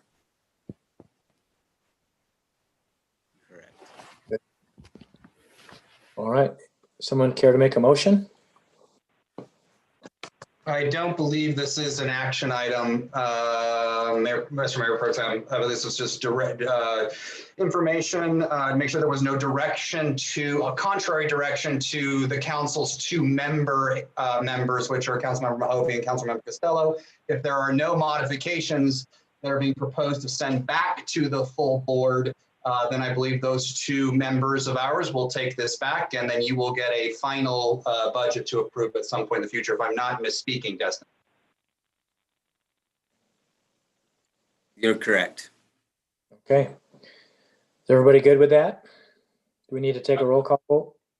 I'd like to add like $200 to this budget for Bawa hats. That word is going to stick with me all night. You come up with a logo. Is everybody good with sending Stephen and I back to agree with this budget? Good. I'm good. I hear consensus. Okay. All right. Moving on to future agenda items. Karen, I see you on my screen. Go ahead. Excuse me, Mayor Pro Tem. I just want to let you know there were no other public comments made. Thank you. Thank you, Robin. Karen, you have any future agenda items? I do.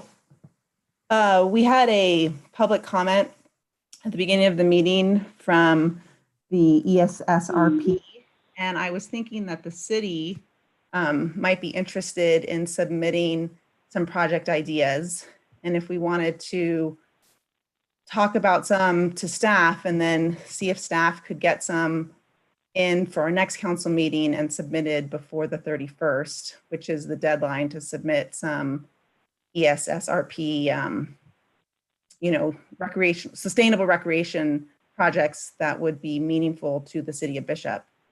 I think they could have some impact if we, as a city, submitted some ideas.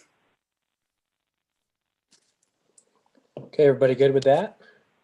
That's actually one of the things that I had listed as next as item agenda item for the next meeting.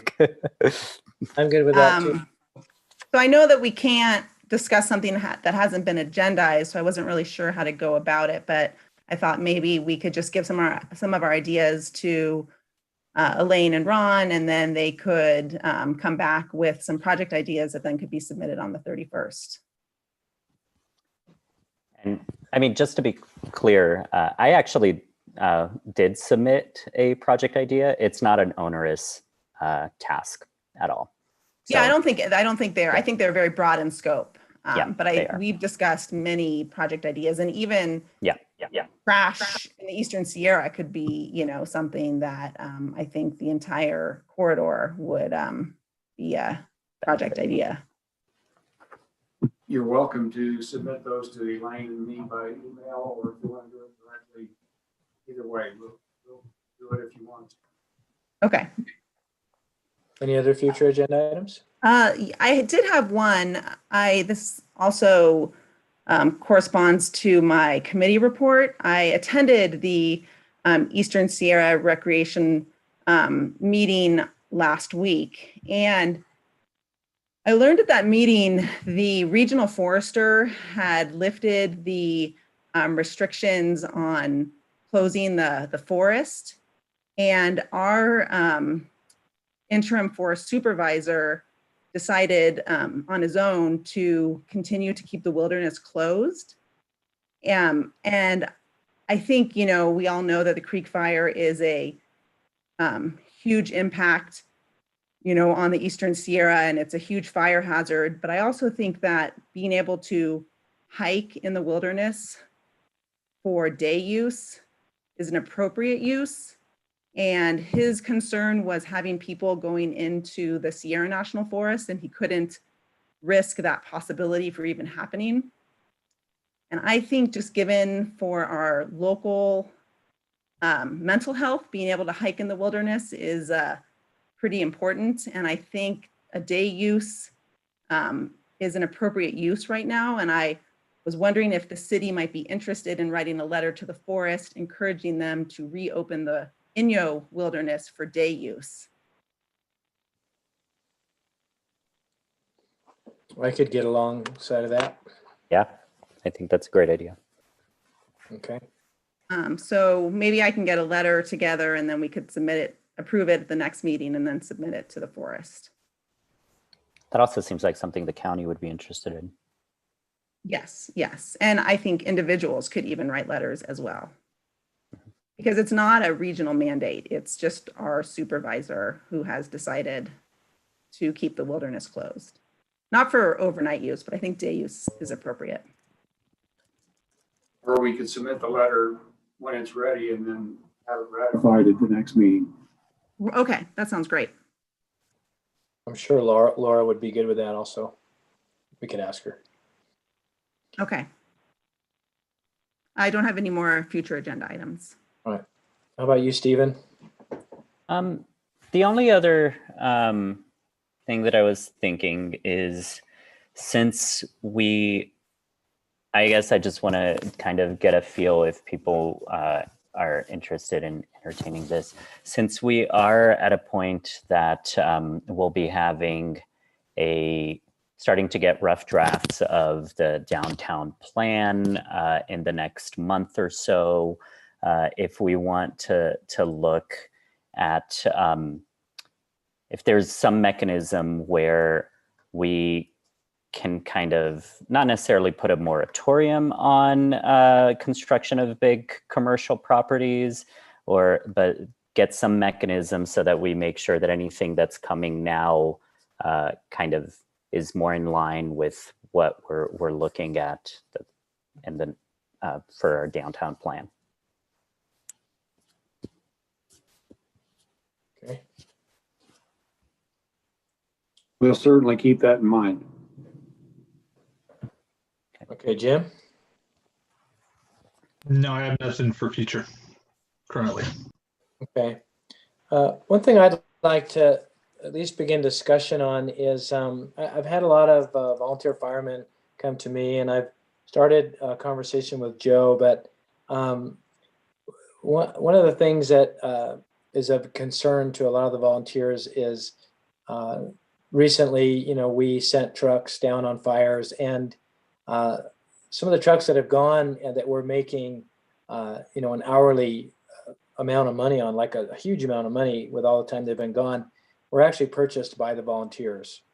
And one of the concerns is that there's not a capital fund or an enterprise fund that I know of anyway for equipment. And so a lot of the volunteers would like, and have asked me to bring it up, would like to set some kind of method that we can take the monies that get paid out for that equipment that the volunteers purchased. And I know it couldn't be necessarily under their control because, you know, we're just an association, but at least that it would be in an equipment fund that, you know, I know Chief is just great about saying, well, what do we need? And, you know, figuring out what everybody thinks, and he's got the last say. But anyway, so I'd like to see something like that talked about sometime in the near future. All right. And so then council and committee reports. We'll start with you again, Karen. I attended like I said, the ESSRP meeting, and it focused primarily again on what was opening up and what was closed. And we have and then coming up on Friday, I have a SCOG and an ESTA meeting, and that's about it for me. Stephen?